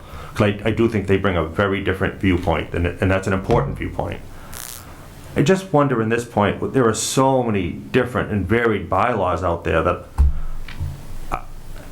I'm not even sure who to suggest to be on the committee at this point, because there's so many different varied bylaws that you might have to get such a large committee. I just wonder if we're better off not asking some of the departments to go back and review these bylaws. And I guess that's my thought. I just wonder in this case if the committee would have to grow so large to bring in enough different expertise to it that it would become almost just too large to. Those are my thoughts, and I hope I answered your questions, Jim. Mr. Belvin. Some of the other issues with this is the definitions. When I looked at person, what is a person? There were 3 different definitions of persons in our bylaw. There's a bylaw in there about home alarms going off. I don't know the last time I heard a home alarm go off in my neighborhood. I don't know. But there are things like that. Back 10 years ago, 20 years ago, yeah, it was an issue. Everyone put home alarms in and they were going off crazy. And the police kept on responding to them over and over again. And you don't see that as much now. Okay? That's why it's so important to have a bylaw review committee to review the bylaws. And it should be done every 5 or 10 years at the 10 at the minimum. I mean, 5 years of checking your bylaws to make sure everything is in, having a dedicated committee for it. This isn't going to be done in a week. This is a long-term process to go through each one. And if you want to just pick and choose which ones to go after and leave the ones for each individual committee, but public safety issues in here, whether it be the dog bylaws or property of how you maintain your property in here that we have, of how many vehicles you can have on your property unlicensed, and boats and whatever else that's in here too. All right, does that need to be changed? All right, does that need to be updated? All right, so I mean, there are a lot of different things in this bylaw that I'm sure you guys don't even know about that's in there. All right, that are so outdated already that I think that we need a separate committee to do that. And I don't think just this board bringing them up. I mean, yeah, the select board bylaw, I think that needs to be changed. Town administrator bylaw, I think that needs to be changed. Should we do that? Sure, I think we should. All right, but when we start getting to some of these other ones, I think that's where you're gonna have to have other people go in and take care of that. And I think having other people take care of that is a good option. So it takes it off our plate and puts it on another group. Okay, so if I may, I would like to point out that things like the definition of person, well, in my mind, that should be a legal definition, and that should be done by the people we pay to do our legal homework. I don't know that any of us here are qualified to determine which of the 3 definitions actually is the correct one. I'm not trying to be annoying. I just don't think that's something that a committee can actually do, in my opinion. Things like the alarms going off and the animals and the vehicles, a lot of that comes from state law, and it's something that the building commissioner enforces. So I mean, again, I think it's a great idea, but I'm not sure that it's the right thing to do right now. I think that it's, we're telling the building commissioner what to do. And he has some guidelines that he has to follow, or she. So it becomes more than committees and commissions and boards, but now we're talking people trying to do their jobs, and they've been doing it that way for years, and some of it's based on state law. So I'm not sure how to handle that kind of thing. I don't know that this is the way to do it, but it is the subject of the discussion. So with some of these, maybe we shouldn't even have them as town bylaws, just go over to zoning bylaws instead and have them go through that. Why do we have those bylaws in here where what you say is the building inspector, but it says that the Board of Selectmen are the ones that are in charge of it? All right, so things like that we can push over some responsibility from us to a different entity, then that's something better to do. Well, those particular ones I mentioned are things that the building commissioner enforces, if I'm not mistaken.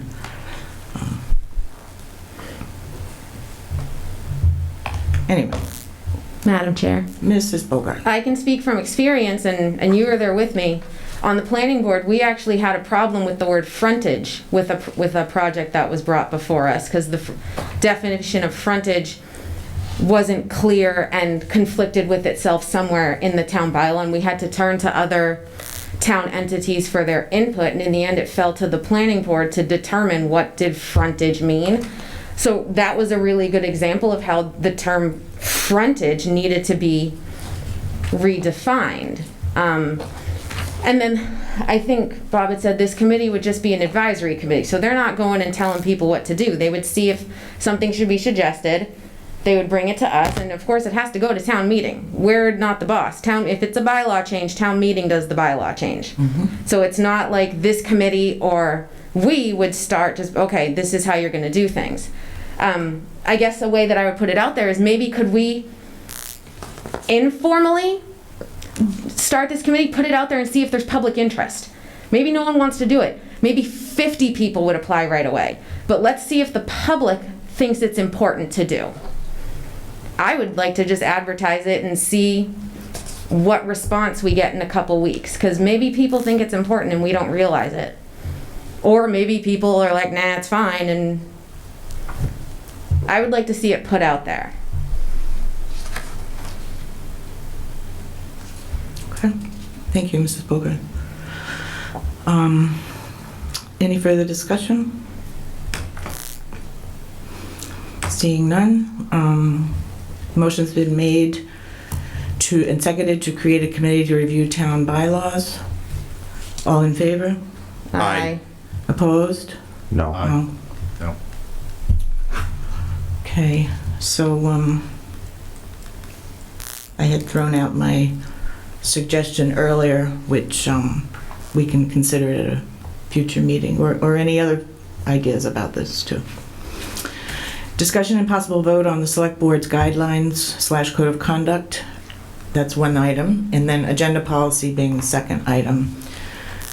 We had long discussions on previous meetings about calling these guidelines rather than code of conduct for one thing, and then I think that I had printed up a version that really whittled down the original code of conduct that this board never really created, to create something that maybe we could all be comfortable with.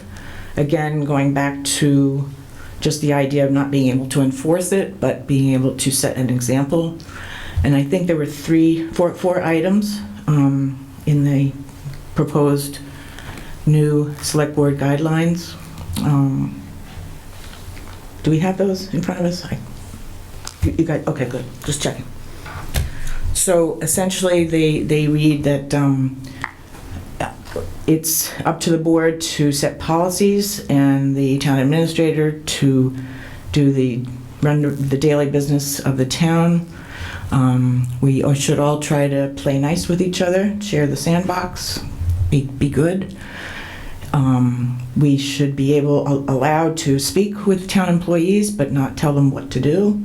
And I think the fourth one was to follow state law, ethics, conflict of interest, open meeting law, all the rest of them. I'd be willing to entertain a motion to adopt this. I may have left something out, but I'm pretty sure it covered almost everything. And again, it's just to set an example. These are totally unenforceable. And someone had suggested actually having a line in there saying that these guidelines do not take away the person's First Amendment rights. I forget who mentioned that. I would like to make a motion to adopt the suggested select board guidelines of conduct with adding in the extra line that these do not take away the First Amendment right. I'll second that. Thank you, sirs. There's been a motion and a second to adopt the select board guidelines for conduct with the addition of the phrase that these do not take away a person's First Amendment rights. Further discussion? Number 4, that doesn't really pertain to the actual Board of Selectmen unless one of the Board of Selectmen members has a social media page of their own. I don't think we need number 4. Wait a minute. I'm sorry. I think you're on the wrong, Paul. Yeah. I think you're on the wrong one, Bob. Oh, I am? Mm-hmm. I think we're looking at this one. Oh, that was a social media. I'm sorry. I apologize. I That's didn't go fine. further down. Don't worry about it. Yeah, I was on the wrong one. I'm sorry. That's okay. Not a problem. Okay. So any further discussion on this? Mrs. Bogart? I think this is the exact same kind of document that I'd like to see and to go in any hypothetical handbook that may be created, again, this is an appropriate place, and I've seen this with other towns too, so if it's adopted, I'd like to see it go into a handbook if it's created. And may I ask your knowledge, with adding that extra line of First Amendment rights, and I don't know how we would do it, can we somehow rescind the vote on the social conduct, the social media one, to add that in there too? Because I don't think it was in there. Well, we could do that at a future meeting. Okay. Okay. Because that was a really good addition, and I'm not sure it was in it, so. Okay. Okay. Yes. So noted. Any further comment? Okay, there being none. There's been a motion and a second to adopt the revised Select Board's guidelines for conduct. All in favor? Aye. Aye. Opposed? No. Motion passes 4-1. Okay. Alrighty. Discussion and possible vote to prorate restaurant liquor licenses rates for 2021 and to allow outdoor dining until 12/31/2020. This came up actually because Mrs. Weston, I believe, received a note from one of the restaurants in town, Cornerstones, asking us to consider this. Since they were closed down for some period of time, as most restaurants were. So Mrs. Weston did some homework for us and looked into this and figured out exactly the loss that the town would take if we were to do this. And it was a pretty small amount of money. It was $2,000 and change, I think. Yeah, about $2,800, correct. Okay, thank you. Yeah. Thank you, Mr. LaFawn. So, which, maybe you'd like to speak to that, Mr. LaFawn? Well, I know that this is allowed this year by state law in light of the circumstances. Many towns around us, in the region have voted to do this. It has for some communities, it has a fairly significant impact because of it is significant revenue based upon the number of licenses they have. That's not really an issue in Carver, where we'd only have, I think, 5 establishments that would qualify. But to the extent that it may be of some help to those establishments, certainly I think it'd be a show of good faith where it has such a minimal impact on us, on the town financially. It may have a significant impact on them, but on the town as a whole, it's fairly minimal. Thank you. Yeah, Madam that Chair? was my feeling. Yes, Mr. Townsend. I think we need, as a board, we need to do anything we can to help out our businesses that are struggling during this period. So I would make a motion that we prorate the restaurant liquor licenses for 2021. And I guess as second part of that motion, is there a reason we only want to allow outdoor dining till 12/31/2020? Why wouldn't we just extend it throughout the COVID issue? Mrs. Weston? I'll have to find the notice from the ABCC. I think you can extend it until 60 days after the COVID-19 restriction is lifted. Well, so if you'd like to do that. I would like to do that. I would like to make a motion that we vote to prorate the restaurant liquor licenses for 2021 and allow outdoor dining to 60 days past the COVID. Restrictions being lifted by the Commonwealth. Okay, now can we vote on that second part since it's not on the agenda? It could, if it's brought up at the next meeting, it certainly. Okay, yeah, let's put that second part on. Certainly be done before. Okay, so I'll amend my motion to prorate the restaurant liquor licenses for 2020 and allow outdoor dining until 12/31. I'm sorry. 2021. Yeah. And allow outdoor dining until 12/31/2020. And perhaps we could put an extension on the next. It does say agenda. It does say to allow outdoor dining until 12/31. So you're just changing the date. That was what Mr. Yeah, just following the Townsend's motion was. My motion was to prorate the restaurant liquor licenses for 2021 and allow outdoor dining until 12/31/2020. Okay, and you can't extend that? Not at this meeting, because it wasn't on the Not agenda. on the agenda, so. Thank you, Mr. Townsend. I'll second that. Thank you, Mr. Belvin. Any further discussion? Yes. Mr. Belvin? Exclude temporary licenses from this. These are just regular licenses, not the temporary ones that different Oh, you mean the organizations. like one-day licenses? One-day licenses. I want to exempt that. Yeah, this is only for outdoor dining. These are restaurant liquor Yeah, this is restaurant liquor Outdoor license. dining, Okay. Yes. Right. Very good. Mrs. Bogart. What is your motion for the prorating? Because in Elaine's email, it says the prorating for 3 months would be $108 a month, and then there was also for 6 months until indoor dining was allowed. So it was 3 months until you could eat outdoors, 6 months till you could eat indoors. What exactly are we voting on prorating? What is the amount and the time frame? Mr. LaFawn, Mrs. Weston?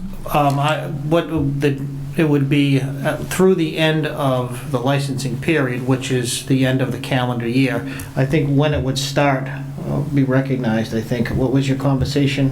What was the request specifically? I think her question was, how much do you want to prorate? So Sarah had posed the question, can you tell me an amount of when they were closed and what they lost for service, like their business. So they were closed for 3 months as far as dining being allowed, and then they were only open to outdoor dining for a certain amount of time. And then more recently, the bar service has been restricted this entire time up until I think very recently, and then immediately after that, the curfew was put into place. So I guess it depends on what you guys want to do, however you want to look at it that they lost their business for. That's why there's different amounts on there, so you can choose. Okay. I don't know if a 6-month proration would that cover the entirety of what you just outlined, Elaine? The 6 months would cover okay. it, yeah. All right, I think maybe that would be... I would suggest to amend my motion to include the 6 months then. And that was like $2,800 that the town would lose. $2,700. $2,700, thank you. Okay. Motion made and seconded. Any further discussion? All in favor of prorating the restaurant liquor license rates for 2021 and to allow outdoor dining until 12/31/2020, please say aye. Aye. Aye. Opposed? Okay, the ayes have it. 5-0. Sorry, point of order. Yes, I'm sorry, I forgot the agenda policy. Thank you. And I only bring that up because you're running time efficiently. Two fellow select board members pointed out to me, and I apologize for that.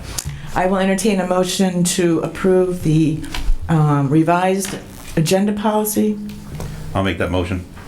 Thank you, Mr. Belbin. Is there a second? I'll second that. Thank you, Mr. Hoffman. Motion made and seconded. Any further discussion?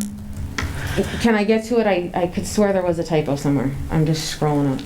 Mrs. Bogart. Yeah, sorry. That's all right. I have a question until she finds her type. Mr. Hoffman. So the first line, deadline to be placed on the agenda for a meeting is 5 business days prior to the select board. I know recently we've received revised agendas and with other things. Is that covered by line 1?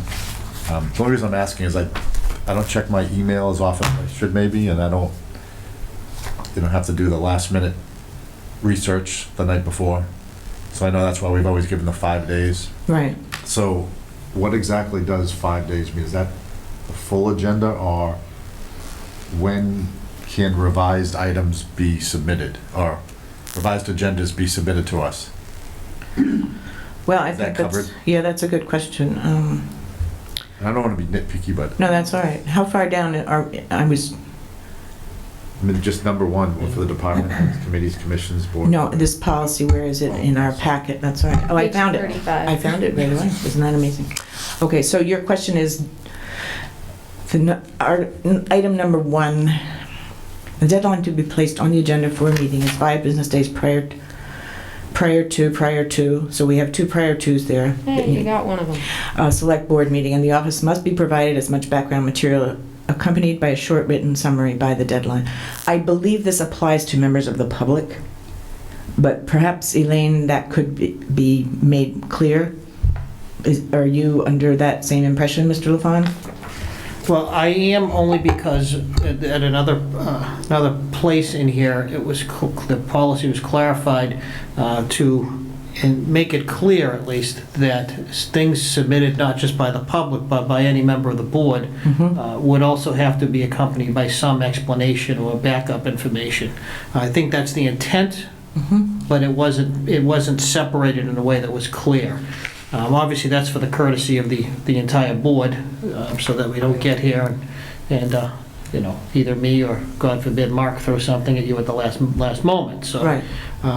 that was the focus of this. So I don't think we paid much attention, Jim, to your point. So I think 5 days. Yeah. So I think item 2 speaks to your point, Jim, because this is now talking about all members of select board can submit items, providing the item has been requested with sufficient time to meet the requirements of open meeting law. So that would mean select board members have to get their things out there to us within the 48-hour deadline.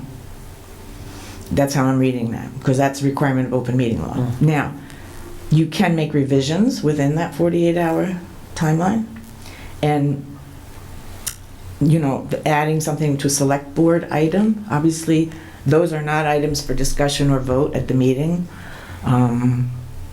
So to me, that doesn't require that same deadline. Because you're right, sometimes you think, oh, the last minute, you know. Well, we can still revise the agenda as long as the agenda items have been posted within the 48 hours.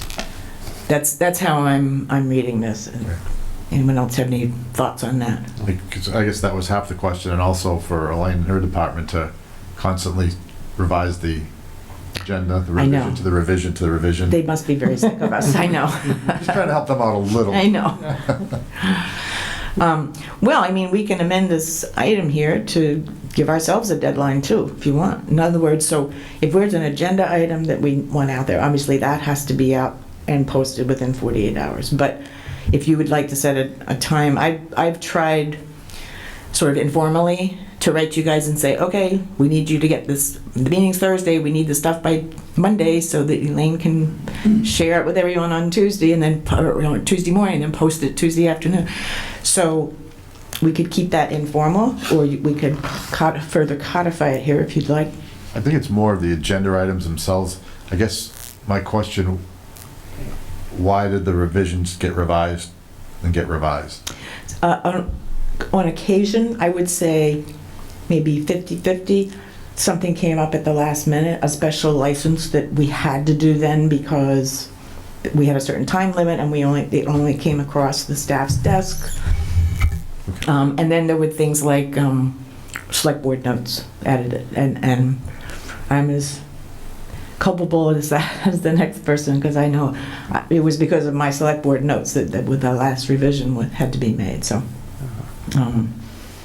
it's probably 50-50, Jim. You know, just unexpected things. Okay. And something a board member wanted to put out there. I guess. Mr. Johnson, please. I guess when I read number 1, I think more of discussion items, you know, than I do select board notes, that type of thing. I think that, to me, that would pertain more toward discussion items, things we might have to do some research on, things like that. Right. Well, and again, if you want that to apply to the public and the select board, we can say that. It works for me. This is under item number 1 again, which I think was originally, if I remember correctly, when this way back when came in, it was applying to the public, because we felt it really wasn't fair to the board members to be passed around a packet of 30 pages at the meeting where you had never had a chance to look at it. I think I agree with that. The select board notes isn't as important because you're really not discussing it. That's just putting it out to all of us. It'll be discussed at a future meeting. I'm more concerned with, again, did I miss something by not checking my email last night for today's meeting? Right. Thing. Exactly. And again, I just wanted to make sure this was covered by that. That's all. So I think we can. What if we put the deadline for members of the public as well as the select board to be placed on the agenda for a meeting is 5 business days prior to a select board meeting? Does that cover it for everybody? As long as the rest of the board feels the same way. Is that doable? Perfect.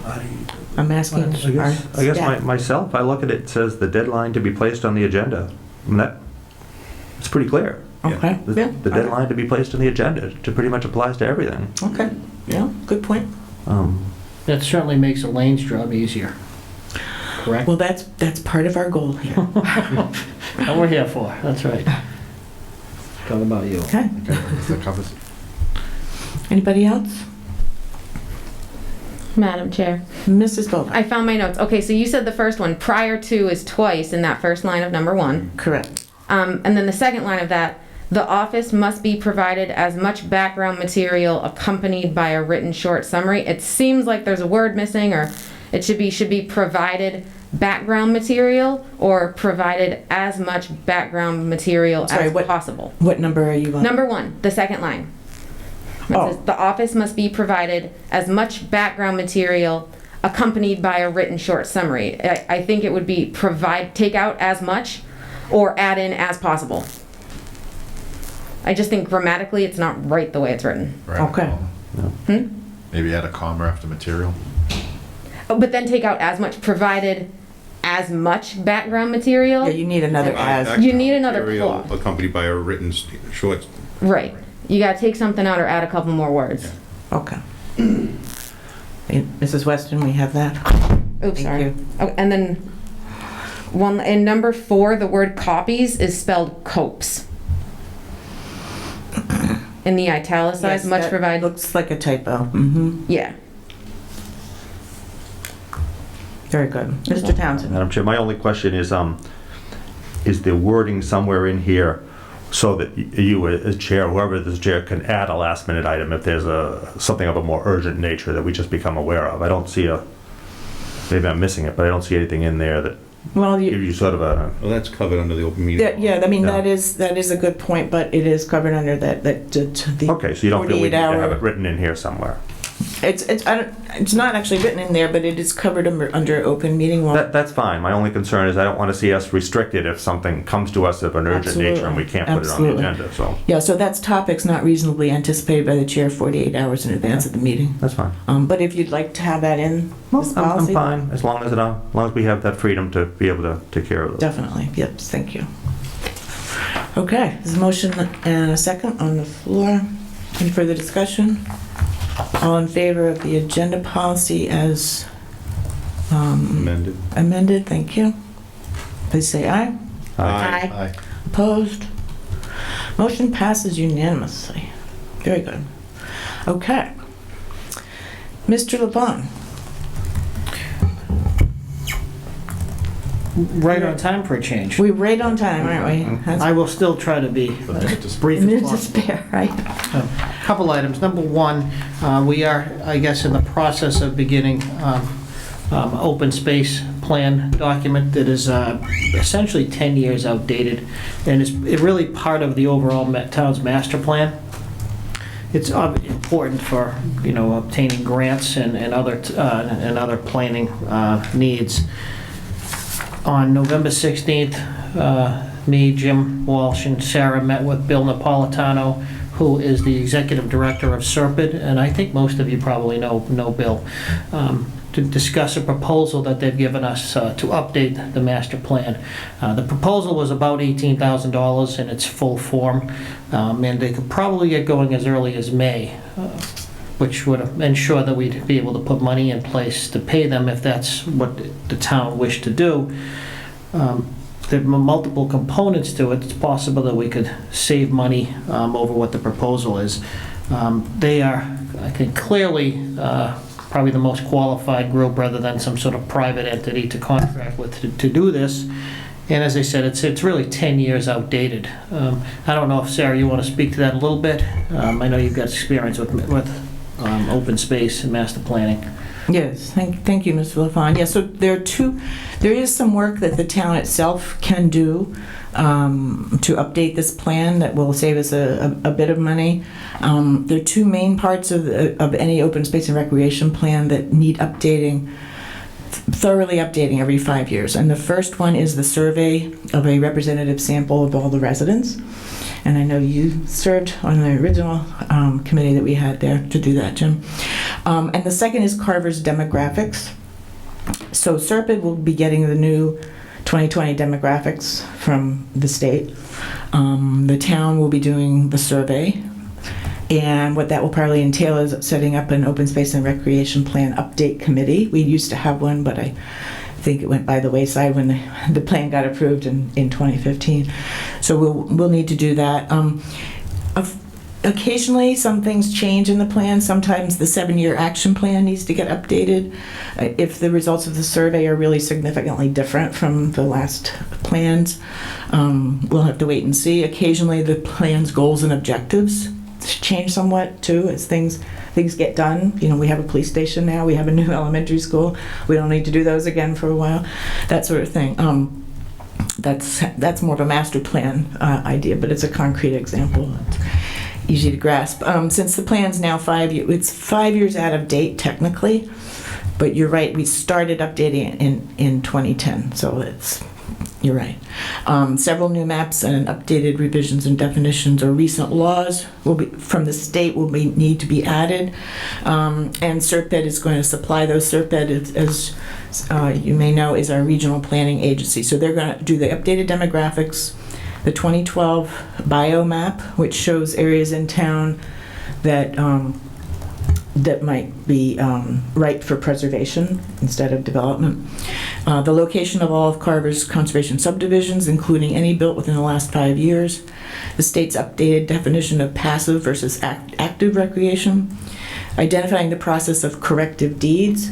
And what that means is there are some parcels that for example, I happen to know were intended to be in care and custody of conservation, but are for some reason still in our care and custody, and we might want to fix that at some point. A new Article 97 update on parks.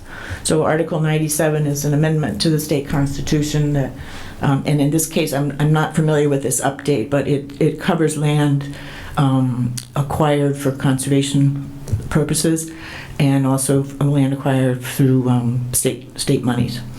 And a new general law on ATV use, and an updated Americans with Disability Act 504 plan.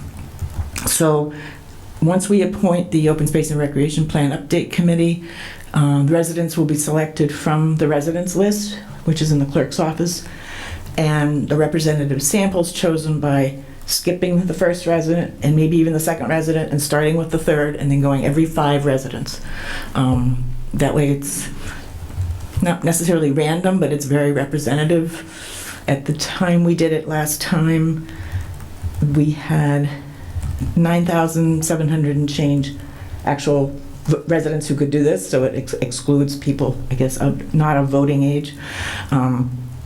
And we sent it to approximately 1,900 residents. And we had a terrific rate of return of 17%. Doesn't sound good, but it's more than most towns get. So we'll be getting started on that, and we're fortunate to have Serpide because this is not something town wants to do all by itself.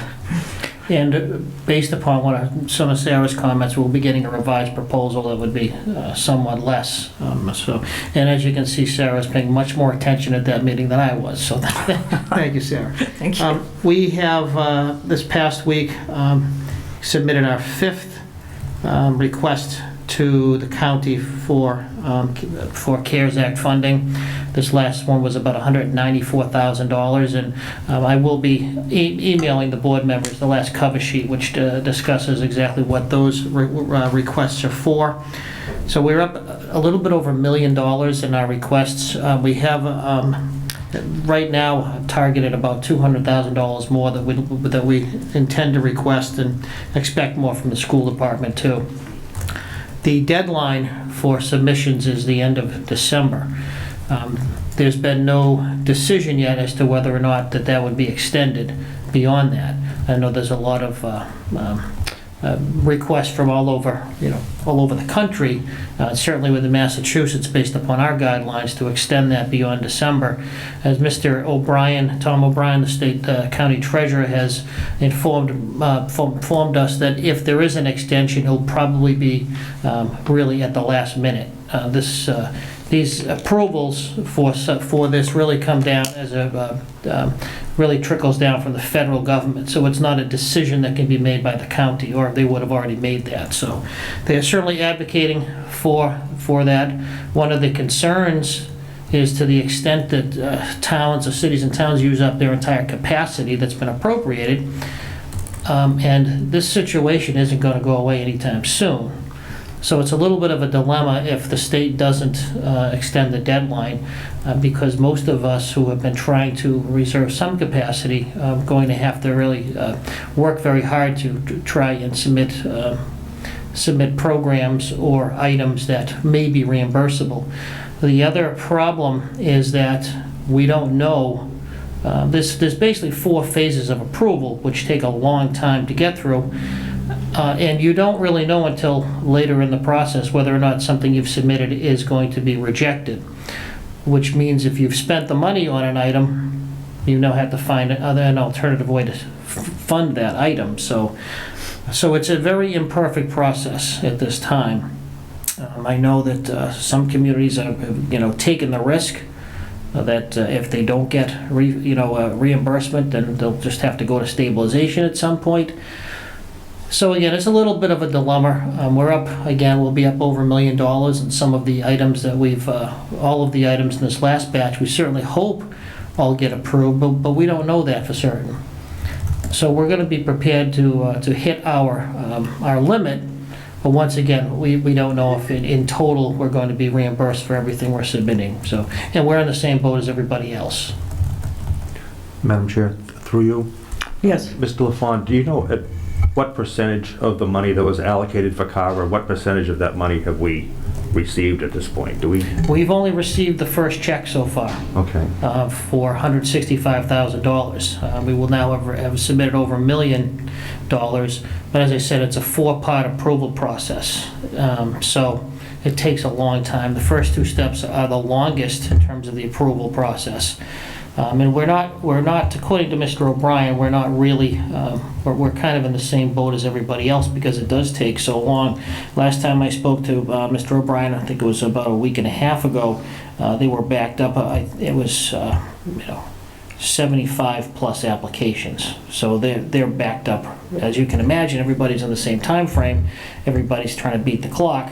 And as these deadlines come and go, different towns have a different approach to how to do this, whether they're just going to submit anything they can possibly find, or again, try to reserve some capacity, because let's face it, there's going to be more need for PPE and other preparation and an impact that we hope to be able to address later on.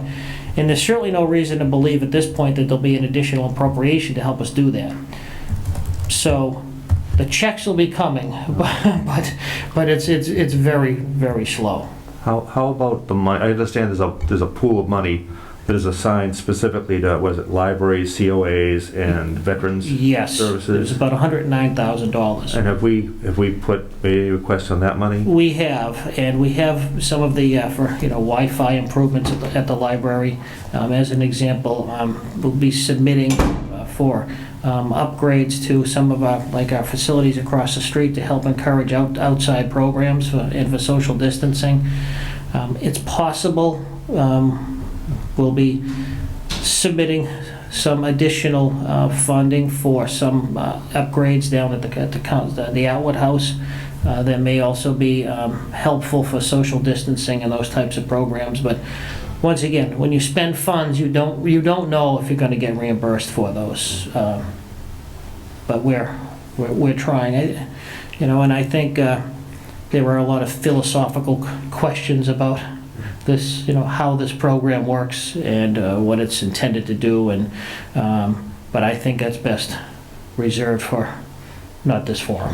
Veterans agent, have you had any thoughts on anything we could possibly do for some of the veterans in town? I have checked multiple times and discussed this with the veterans agent, and he is not aware of anything, and there's nothing he has been able to suggest, and he is not. His volume of work he informs me is not impacted by the pandemic at this time. So, the other thing, keep in mind that we always have to be cognizant of how much we'll be spending and to deal with our unemployment costs, which is an ongoing expense. So it's it's difficult, and you say we internally, between Meg and I, we really screen what comes in and what proposals that come.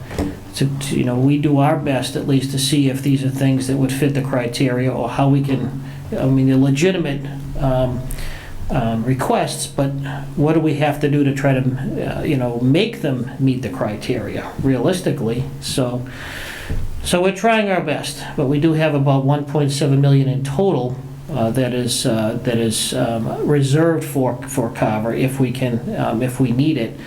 So our goal is to get as close to that or use as all of it as possible. Again, keeping in mind that we may only get reimbursed for a certain percentage of that when all is said and done. So. Thank you, Mr. LaFawn. So, quick follow-up. Yes. So like we had talked before about trying to upgrade across the street. Yes. Has that already been submitted, or is that in a future submit? No, that would be in our next submittal. Dave Siedentop has obtained some quotes for both the pavilion as well as the restroom facilities. I know that's been an issue for some time outside of the pandemic, but I think that really kind of raises the possibility of how important that can be. Earlier on in this program, some towns were able to get some tents, outdoor tents for some so they could do some programs out in open air and keep social distancing. Good luck trying to find tents these days, but I think that meets the same need. In a way that has much more benefit to the town overall, even though submissions are really intended to be specifically for meeting the goals of preparation and the impact of the pandemic. It's inevitable that some of the submissions will have additional benefits down the road, but there's no question that we wouldn't be talking about this right now if it weren't for the pandemic. Yeah. Right. I think that's a great idea, especially if this pandemic continues on as many expect. We'll be proactive, so in the spring we could get more. That's especially right. for the seniors. That would be. That's a much better meeting spot and a much larger. Yeah, absolutely. Great. Thank you. Sure. Moving along, let me find my. I'm not sure why this was proposed changes to select board bylaw. That's out of order. You've already, I think, discussed that, I believe. So. No, I don't think we did. No. Okay, I don't know if it's so. Do you have in your packet or not? Refuse. I believe it. Regional Refuse Disposal District update. Oh, I'm sorry. One moment, and I think Bob can probably help with that. Let me just finish my list here quickly. That, as you know, we do have some analysis and recommendations with regard to our permitting department down there. We recently held a meeting with our planning director. I'll be having a follow-up meeting with our other department heads down there to come up with an implementation plan. We've already got some ideas on how to pursue that to take advantage of some, maybe most, maybe not quite most, maybe all. But we have some ideas on how to meet the goals in here. Maybe not exactly the way that was provided to us, but I think the goals are worthy goals. So we'll be looking to have start implementing that sooner rather than later. And this is regarding the organizational audit of the land use department. Correct. Yes. Thank you. So. Is there a timetable for that? There isn't, but to the extent that it may take some funding at town meeting, or at least rearranging where the funding happens to be, that may be something that pushes us into next fiscal year. I'm hoping that's not the case, though. Again, it depends on where money is that we can utilize. For instance, if a full-time building commissioner, are the funds available right now and other items that we can do that? Obviously, that's something we would really like to do sooner rather than later. So the timetable is really, I think, driven by the finances, how much and where the money is. And I know some of you had some input on that to me, and I certainly appreciate the feedback and add that to the mix of how we might approach this. So, the CMW update. As you know, and again, I always invite Bob to jump in, the Wareham does have an agreement with the district. Wareham will be running the transfer station effective January 1. The little bit of the frustration is at this point, and I've spoken to my peer over in Wareham, is that they haven't specifically decided on what a fee is going to be. They just haven't made that decision themselves because they're still trying to finalize what their operational costs will be. Keeping in mind that this is something that they didn't expect, or they certainly didn't hope.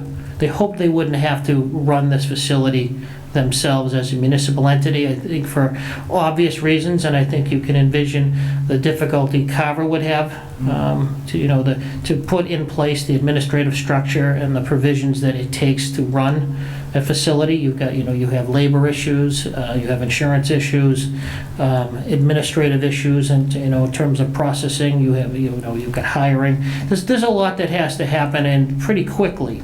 So that is ongoing, and I have been informed that certainly by middle December that they'll be able to tell us how much this is going to cost and how it's going to operate. So it is a little frustrating because there's, we get calls to our office. I know some members of the board may get phone calls too, but we're heavily dependent upon Wareham providing us with the information we need. So, Bob, I invite you to.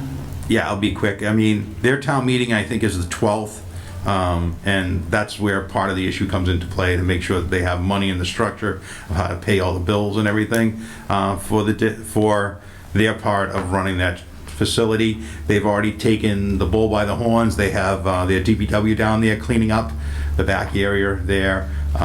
So they are prepping it to take over. The district will probably end up closing probably the 28th or 29th, the actual facility, so Covanta can clean up everything. They have to leave it by the 31st, neat, clean, and we have to approve it before they can leave. Plus, they have some other obligations they have to do before they leave the facility. But they have to leave it to the district in good running order. And we have to make sure, but that's going to take some time for them to finish cleaning it and getting it prepared. So not officially, but I think either the 20th or 29th, they'll end up, the district will close it, and then that gives them time to clean it up, make sure it's nice and neat for when Wareham takes it over. I don't have a date of when, if it's going to be the 2nd they're going to open it, or it's going to be the 4th or 5th of January. I don't know that. I don't know their opening date. After the 12th, we'll know more. That's all I can tell people. So get rid of everything you can. Now. Madam Chair? Yes, If I could just, either Mr. LeBron or Mr. Belvin, whoever, so if the district is going to close on the 28th, and we presume be closed for a certain amount of time, are the plans to communicate that to people who use the transfer station? Because just speaking from experience in my own home, the Christmas holiday tends to generate a little more trash than normal. So are there plans to communicate that to people in some way? As soon as because we're beholden to Wareham. They're going to run the facility. So they have to give us that information before we can go and forward and say, okay, this is what's going on. There is no, the district's going to run it for a couple of days or anything. While we don't have that. It's December 31st, Covanta's done. January 1st, Wareham takes over. When they physically get out there and open the doors and sell stickers and everything, because that's going to be a whole new ball game for them too. So they're going to have both Wareham and Carver purchasing stickers. That's my second question. How is the district plan to let Carver residents know that use the transfer station that it's time to buy a new sticker, and what is the process? Do they go to Wareham Town Hall? Is it online? Yeah, we buy it at Wareham. It's got to go to Wareham. Mm-hmm. Everything's Wareham. But what I mean is, though, can they do it by mail? Do they have to physically go to Wareham Town Hall? Mr. LaFond, is Wareham Town Hall open? They are open to the public. But you raise all the right questions, Mark, and we just don't have the answers until Wareham provides us those answers. So, I mean, they're obviously in a similar boat in terms of getting information to their residents too. I think it's to the extent that, the district may be closing, I don't think that's really relevant to the service, because the service is going to be just provided by a different legal entity. So it should in itself be relatively seamless. But the sticker fee, where you get the sticker fee, what the hours of operation are going to be, those are things that, again, I'm frustrated that Wareham hasn't solidified that yet, because, again, we're getting questions, and we don't have the answers for the public just yet. My only thought on the district closing is just, I hate to see someone drive down to the transfer station on December 30th and find the gates locked, that's all. Right. I just hope at some point they either put some signage up down there or do something just to let people know that won't Again, the be goal is for it not to be closed. It's for Wareham to be just taking over the current operation. Yeah. There are signs up there now that say it is closing on the 31st for Cavanta. But we don't have that information from Wareham.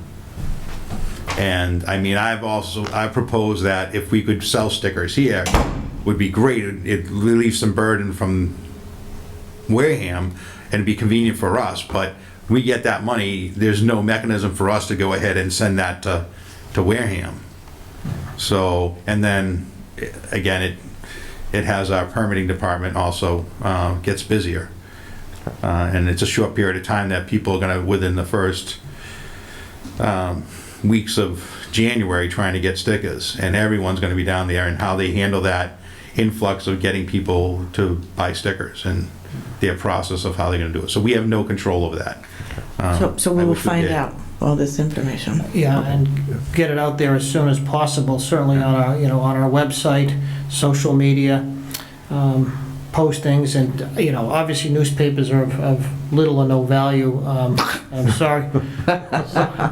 In terms of the timetable, okay, I don't mean, I'm sorry. That was, I thought you were joking. I mean, So they'll put it on their online newspaper? Well, that's fine, but I'm just saying from an advertising standpoint, it's very difficult to do that. I know. I'm so sorry. That didn't come across the way I meant it. Did I mention I was sorry about that? Anyway, so yes, it certainly, I think web and social media is the best approach, but, this is a little frustrating, but I certainly have respect and have a little sympathy for Wareham, as there's no question they need this facility much more than we do. Right. And their inability to provide answers just yet, it's, I'm sure, difficult for them too. Okay. One quick thing, Ms. Bogart? Can we use the signs that we have either, I don't know who runs the one down there by baseball, it says Town of Carver, but could we use that, or even just the little A-frame that gets put up about when taxes are due, and when we have that information and we know it's on our website or Wareham's website, just a quick thing like, hey, check out wareham.gov for information on the transfer station. Well, I think to the extent that, certainly any electronic boards we have, that would be, because I think that's people like at the fire. Yeah. Those things that people see all the time, and I think tend to pay more attention to, but I think, again, any ideas to help educate the public. Well, I didn't know if the fire department would want to help out with the transfer station. Well, I'm just Cool. saying that, We can ask. We also have the electronic board that the police department uses. Right. But that's more visibility and another outlet. I just had one quick question. Mr. Hoffman. I know at the last district meeting, they mentioned about doing a mailing to all the people that had stickers. Yeah. Have you heard anything more about that? Because I think they also discussed about staying open as late up till the 31st and just have a half a day that day. Yeah. That still hasn't, we have a meeting the 16th, I think, for it. And I don't think a mailings is we're gonna be able to get a mailing out, to be totally honest, within the time frame of that. Like I said, if we find out on the 12th for their town meeting, they get to us on the 14th and says, yep, this is what it's gonna be, here you go. By the time we get someone to print up, it's gonna be at least a week to go ahead and get it all printed up and then mailed out too. That's during Christmas and New Year's, all right, it could get pushed in with a lot of other things, and to be honest, I just don't think that that's feasible to to say by the 1st that we're gonna have that. I was more concerned with the closing date, because I thought they discussed before, I know you mentioned the 28th or the 29th, but I thought they mentioned keep open till Christmas. Right, it was, New Year's but Eve day. there could be Half a day. more time that they need to make sure everything's cleaned up and get out of there, and, because I still see stuff down there that I would have thought they've already gotten rid of, but they didn't. Okay. So. Okay, great. Mr. Levon? Okay, and a draft of the bylaw pertaining to the select board. I don't know if it's in people's packets or not. Yeah, it's in here. It is? Oh, okay.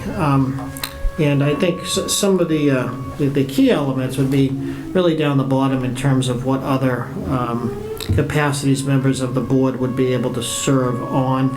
And once again, there's a list of those specific permitting authorities, which I know had been requested that it be looked at, so that it not just say permitting authorities, that it be very specific what boards and committees that members of the select board would not serve on, in addition to being on the board of selectmen. And some of the other points. I'm sorry, the transitional provision really isn't necessary anymore. Some of these are just antiquated, so that's the meat and the potatoes of it, really. So I think that's something that the board members would really direct your attention to for future discussion and updating of an actual draft without all the comments. So I don't know if you have any points you want. Some of the board members have raised some questions over a period of time. So if you have input, whether now or whether, email, whatever the case may be after the fact, please feel free. And once again, same situation as the other bylaws. This is not, there's no fire drill here. Right. So this will be a little bit, deliberative over probably a few meetings of the board. Great. Thank you, Mr. LaFawn. Our next item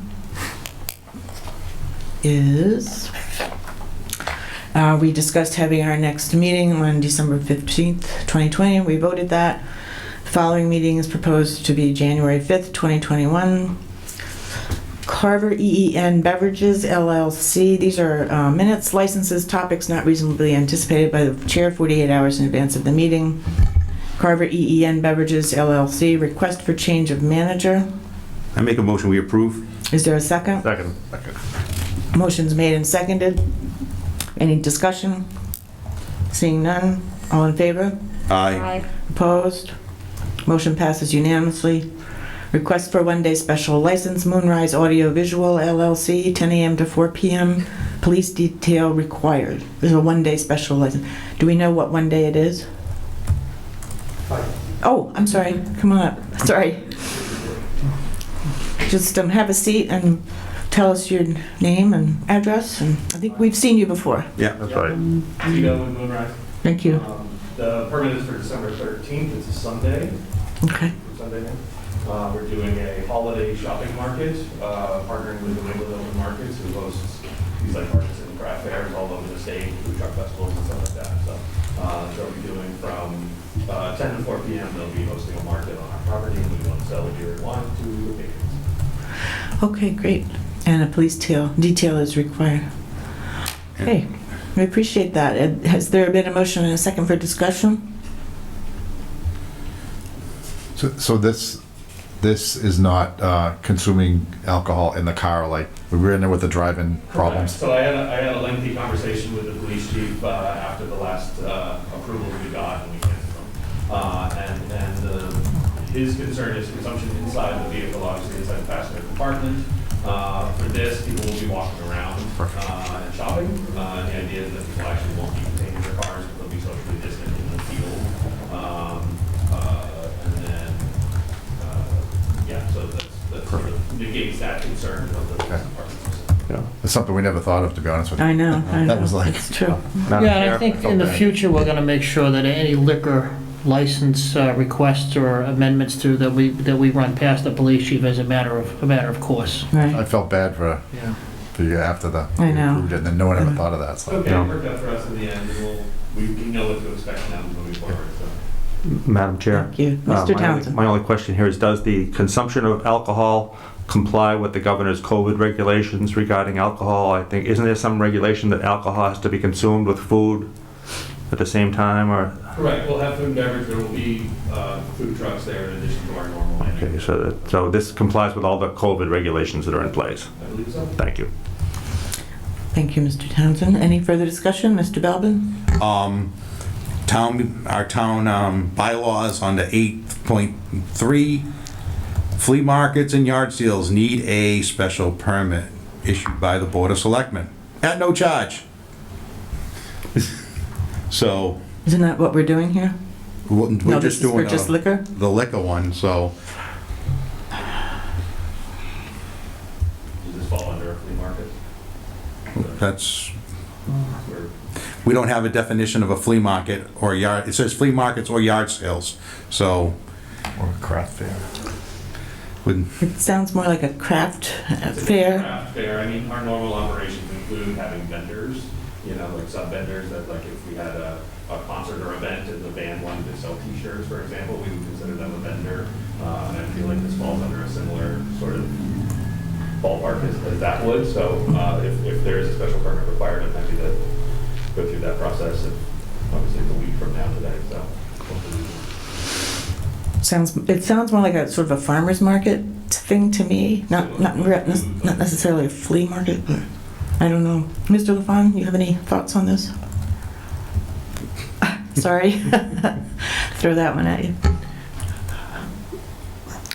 This is not what I would consider a flea market, and again, this is really just a matter of, my own personal experiences and, intuition that this isn't what I believe what a flea market is, but to that extent, Bob's right, there's no specific definition of what a flea market is, but I think we've all been to and know what that means. Yeah, so. This really, to me, sounds more like... You know it when you see it. Farmer's market, kind of a... Yeah. What was the word you used, Mr. Hoffman? Craft fair. Craft fair, yeah. I mean, yeah. See, I look at this as a differently. That craft fairs and whatnot are usually done on a nonprofit scale for churches and whatnot there. Farmers markets are more under the agricultural end of that. That's why you have those. This is a for-profit option going on, which I think is closer to a flea market, having different vendors coming in, and I've been to a number of different flea markets and whatnot. And I know the time frame doesn't work out here. And I mean, if we want to include it in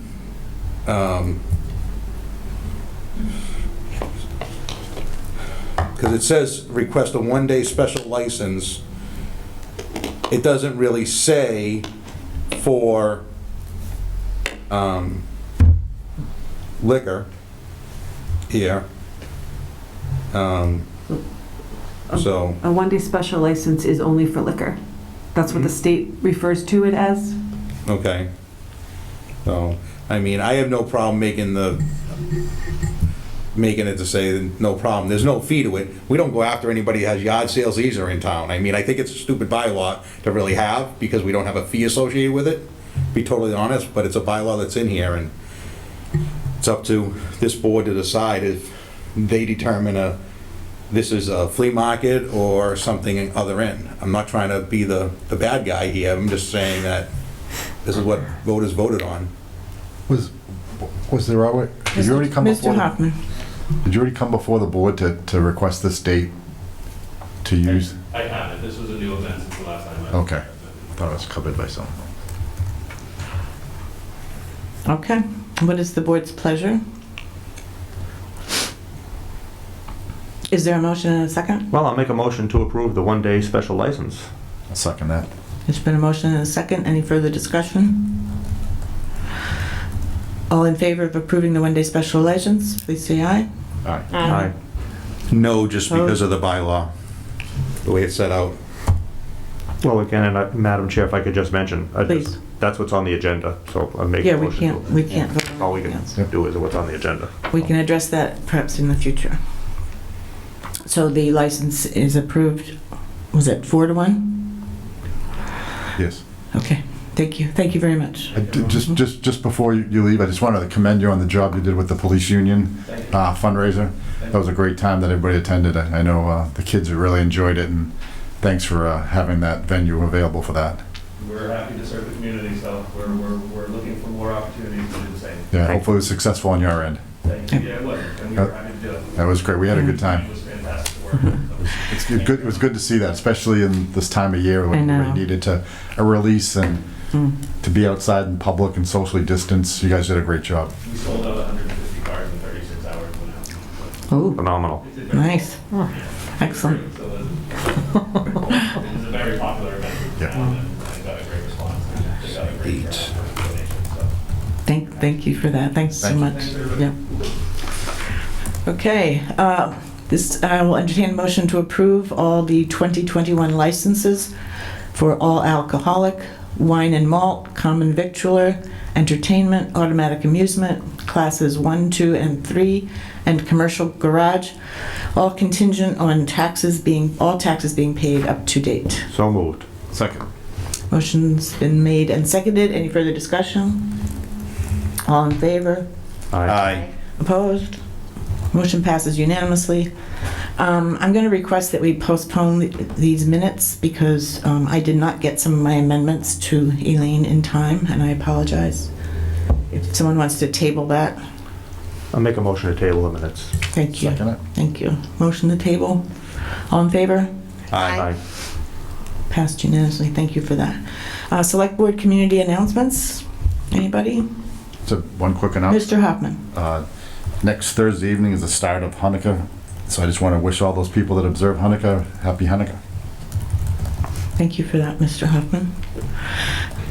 Anyone else? Mr. Bell. Just want to make sure people wear hunter orange when you're going out, taking a walk out in the woods. It is hunting season right now, and be safe and good luck to all hunters.